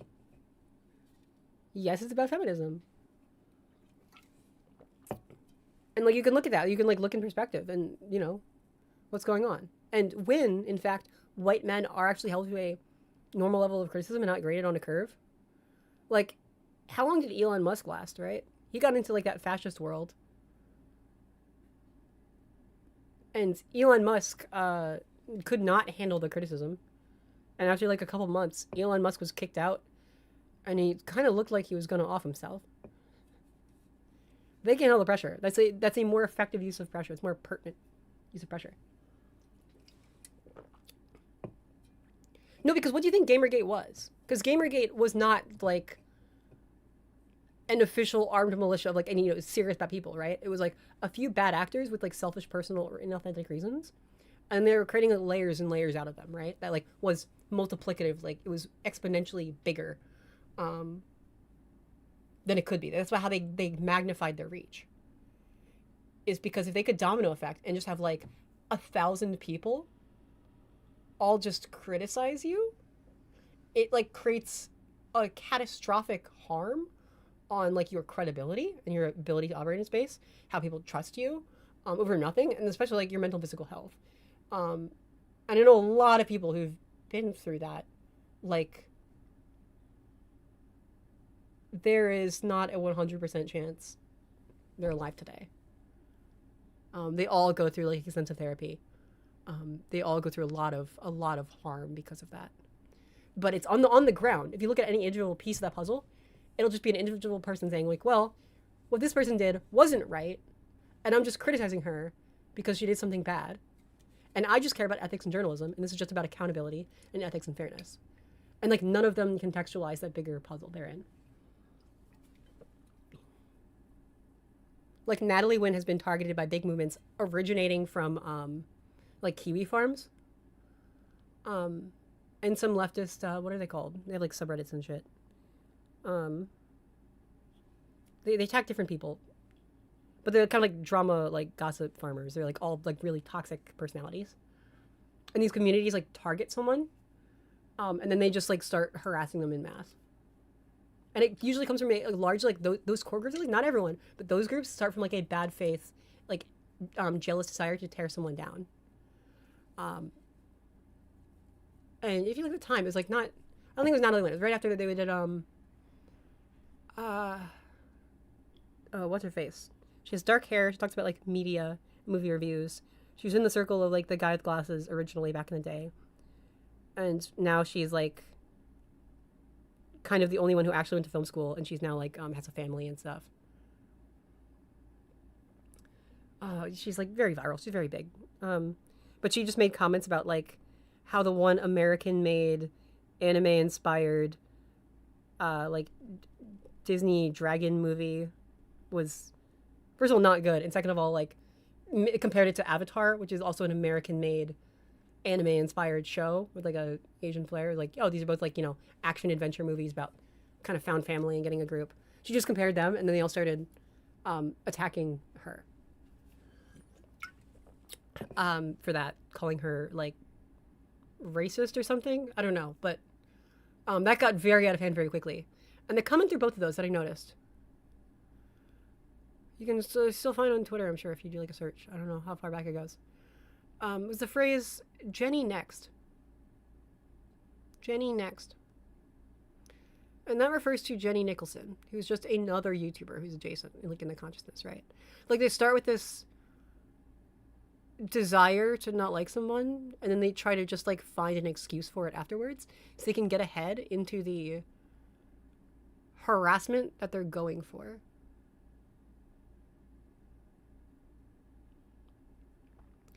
Your criticism is not worthwhile.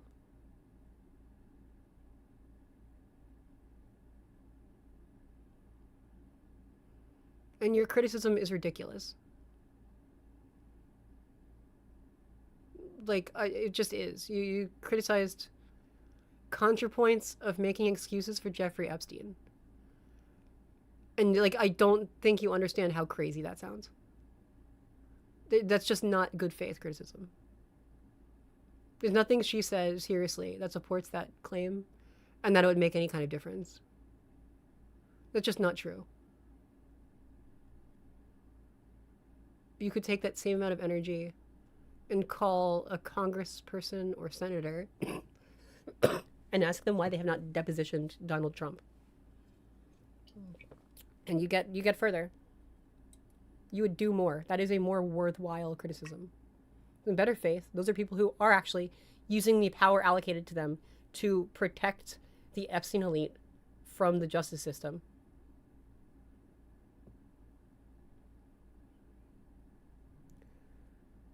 I just don't think you understand the extent to which you're like a useful idiot to the worst people who use you for bad ends. To please people, for the sake of pleasing people who have no power, no intent of acquiring power, and like do not wield power to help anything.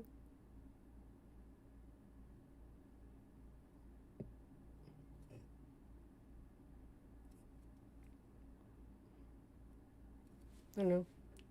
Feminism is pretty important. And it has generationally slipped over the past 10 years. And fixing that starts with checking who we criticize and judge and why. Snarker communities, yeah. And then we like start to make smarter choices and realize when you're being baited or played into like disproportionately or irrationally targeting women. You're not calling out BS on your side, you're spewing BS. That's not a serious claim you've made. It's not a substantiated claim you've made. It's not a priority claim you made. Like, if your priority in 2026 to spend even 1% of your time, or 0.1% of your time, criticizing ContraPoints for not being pro-Palestine enough, you're not a serious person.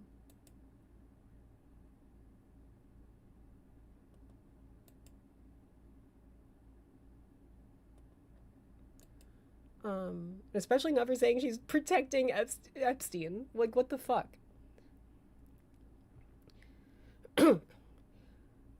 You make us weaker by spending your time attacking a queer progressive woman who's spoken out about a lot, by saying she's protecting or excusing Epstein, which is nonsensical and just a bad faith mischaracterization of a person. Yeah, like there's like you just like see what you're saying.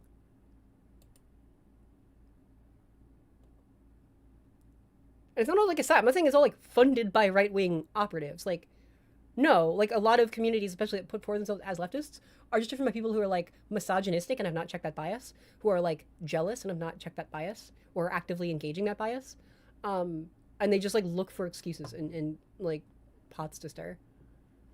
Like, I mean, Republicans used to have to pay for psyops, and they don't anymore.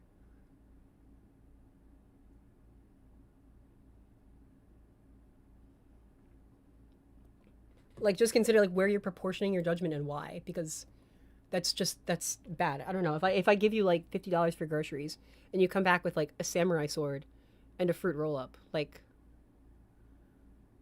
and you're like, but it's a cool samurai sword. Like, okay, but like, you could even get a samurai sword eventually, but like that's just not a rational way to spend your budget. In this attention economy that we're in, that's just like a dangerous, like you don't realize like how suboptimal and helpful to fascists it is spending your time undermining people like that for reasons like that.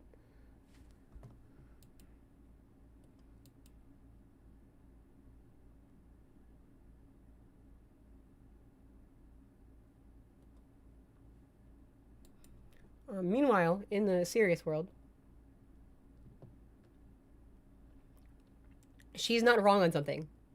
She's not wrong on something. I fully contest your claim. You think she's like excusing Epstein or in any way supporting Epstein, that is not true. That is slandering a queer progressive woman. And to do so demonstrates a bias that is unreasonably willing to disproportionately condemn a queer progressive woman. Because that's not a rational evaluation.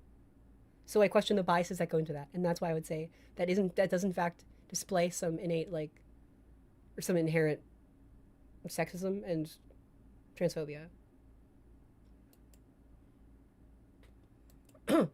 And the consequential effect of trying to tear down and discredit women in their position is that is where it becomes anti-feminist. Like, systemically, that is like one piece of a broader operation pushed forward by multiple groups, multiple agendas, sometimes intentionally, sometimes negligently, to discredit progressive female voices. Do people in those circles that told you that, or like those creators, have they also, what have they said about Kamala Harris? What have they said about Hillary Clinton?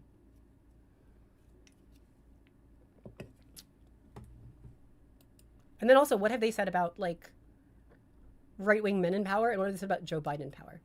If we, like, compare the numbers of mentions of all of those people, do we think that's, like, a balanced perspective, or will we find a skew?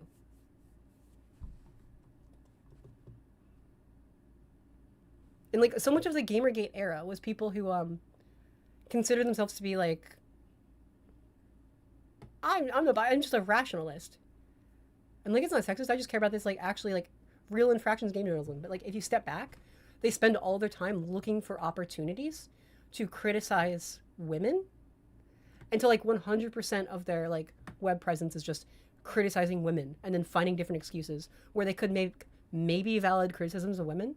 But it's, like, at a point you have to question, like, okay, what is the bias being preyed on here by the information you expose yourself to? That, like, this is, like, their perspective and what they spent their emotions and their time on and their effort on became out of step with a fair and balanced view of the world.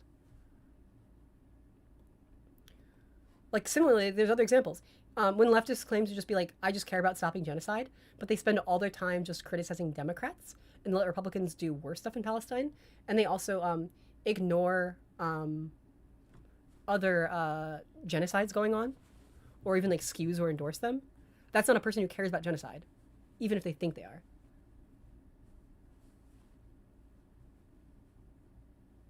But, like, that's where you see, like, biases. Because, like, individually, you can say, but there is bad stuff about Palestine, that's what I care about. Like, okay, but what are their actual principles? What are their actual beliefs? What are their actual biases? You have to look at the macro.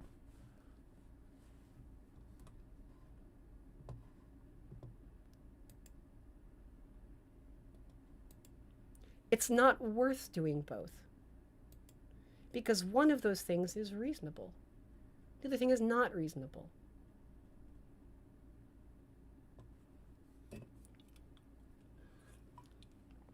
See, her most recent video on conspiracies is a few mildly questionable things.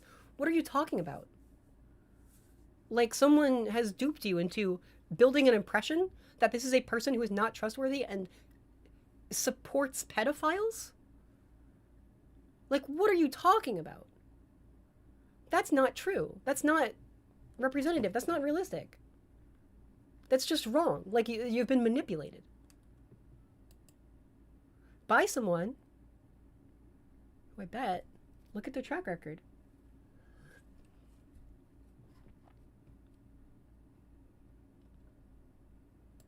Like, what is their track record?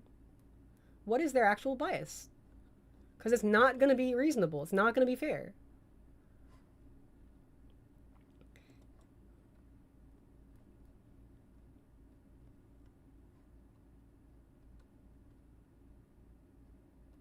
Your link got filtered out on my end. What's the creator's name?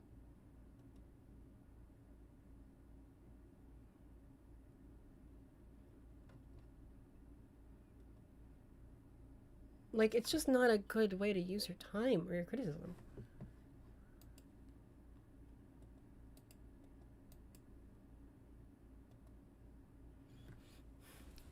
By defend Epstein, I'm saying she was watering down some of the criticism. Get over yourself.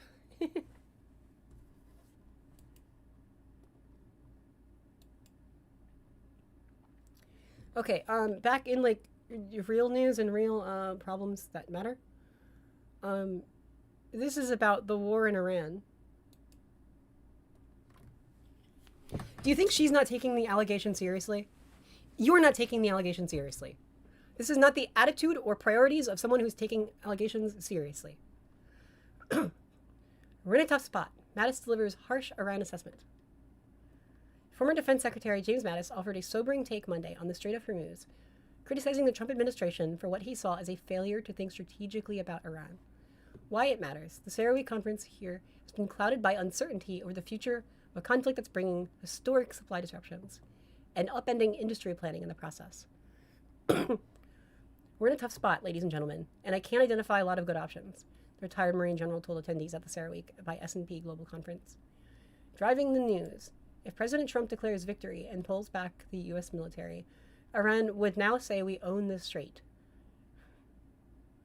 said Mattis, who served in the president's first term before resigning in 2019 after the commander-in-chief reportedly rebuffed his advice in Syria.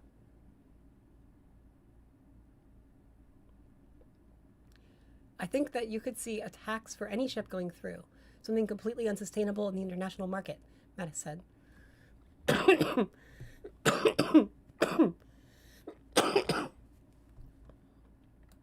The overall U.S. and Israeli strategic objectives for Iran remain murky, he said. The Americans are fighting in a markedly limited war, and I think that what we're seeing is a situation where airplane targetry never makes up for a lack of strategy, he said. And that's true. Iran is very mountainous. They're playing around like a straight little path of water. It's not like an open battleground. You can just throw raw military force at it.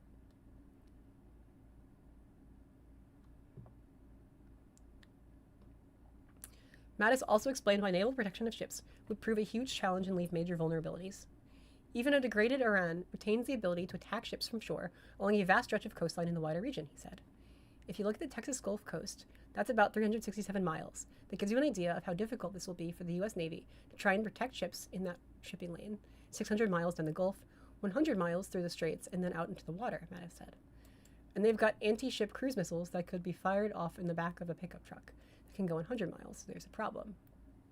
Oil prices eased Monday after Trump backed off of threats to strike Iranian power plants. This will be the pattern every Monday or Tuesday, and then every Friday or Saturday, there will be an increase in threats. See, when you say you'll join the many people not watching, that means you've been successfully manipulated into the actual broader conclusion, which you have internalized emotionally, is distrust of an entire person and a disqualification of everything she says. Which aids in the silencing and voice limiting of women. Wow. He fell for it. Congrats. Trump also said his envoys had been negotiating with a senior Iranian official and claimed the parties agreed on many points. That means nothing. That's not a deal. Both sides are obviously going to agree on some points. Brent crude remains quite high, but is trading just below $100 a barrel per Monday evening, the closing last week at $112. What is the price of oil right now? Oh, it crashed again. What happened? Oh, this was like the close. Okay. Is this because he said they're close to a deal on the one thing? Oh, that's the 1 day. What's the 5 day? Okay, we're down again. Yeah. Back Monday. Oh yeah, if he goes up Monday, crashes over the weekend, goes up Monday, crashes over the weekend, and then it's gonna go up Monday. Okay. We're seeing the pattern now. Yeah, that's a Tuesday. Yeah. Goes up on Monday. 6 months. Oh dear. Jump scare.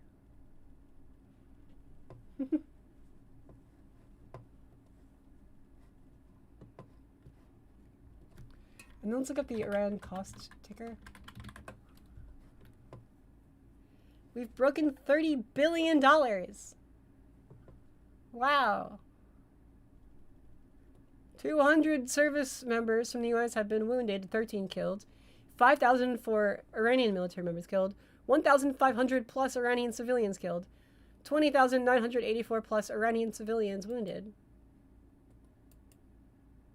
Of course. Pain at the pump. Does this have gas prices? Ouch. Ouch. Pre-conflict. The cost per gallon was an average of $2.96.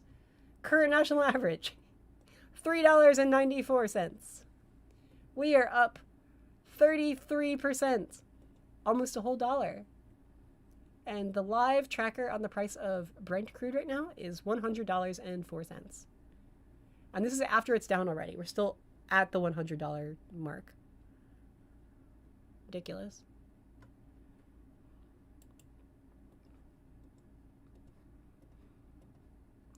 I hope anyone watching this can see, like, the kind of the pipeline, the pathway of how someone can be, like, very purposely manipulated into abandoning progressivism. One creator at a time. And they just try to get you to just, you know, don't trust that woman. Don't trust that woman. Don't trust that woman. Just don't support that woman. You still support the cause. Until eventually the only people you're allowed to support are a bunch of white men who don't themselves seem to really care about the details of the cause and will, in fact, contradict themselves or cut a lot of corners. They get really shortcutty on actually supporting that cause. And then one day you might realize, where did all the women go? Why is my space so white? What have we actually achieved? And you notice not only have you not achieved anything, but there's not any plans in your local group to achieve anything. And they spend more time condemning people who are trying to achieve anything than planning to achieve anything themselves. It's easier to critique than to create. Always, by like a factor of 10. But it's worth doing. Both are worth doing. And just know the context you're always operating within. Like, that's a person who got so manipulated. They have now fully stopped following and supporting one creator over the misinformation. She, in some way, supports Epstein, which is nonsense, and was trying to spread that here, which is consequential. But it stops here. It's not true. And ask yourself who's preying on those feelings and why, and what the end result is, whether they intended or not.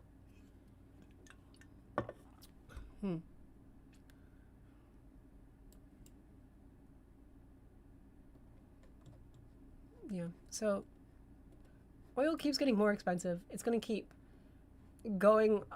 Things are going to seem better on Monday and worse on Friday, because that's going to be the tide of threats and retractions, it seems.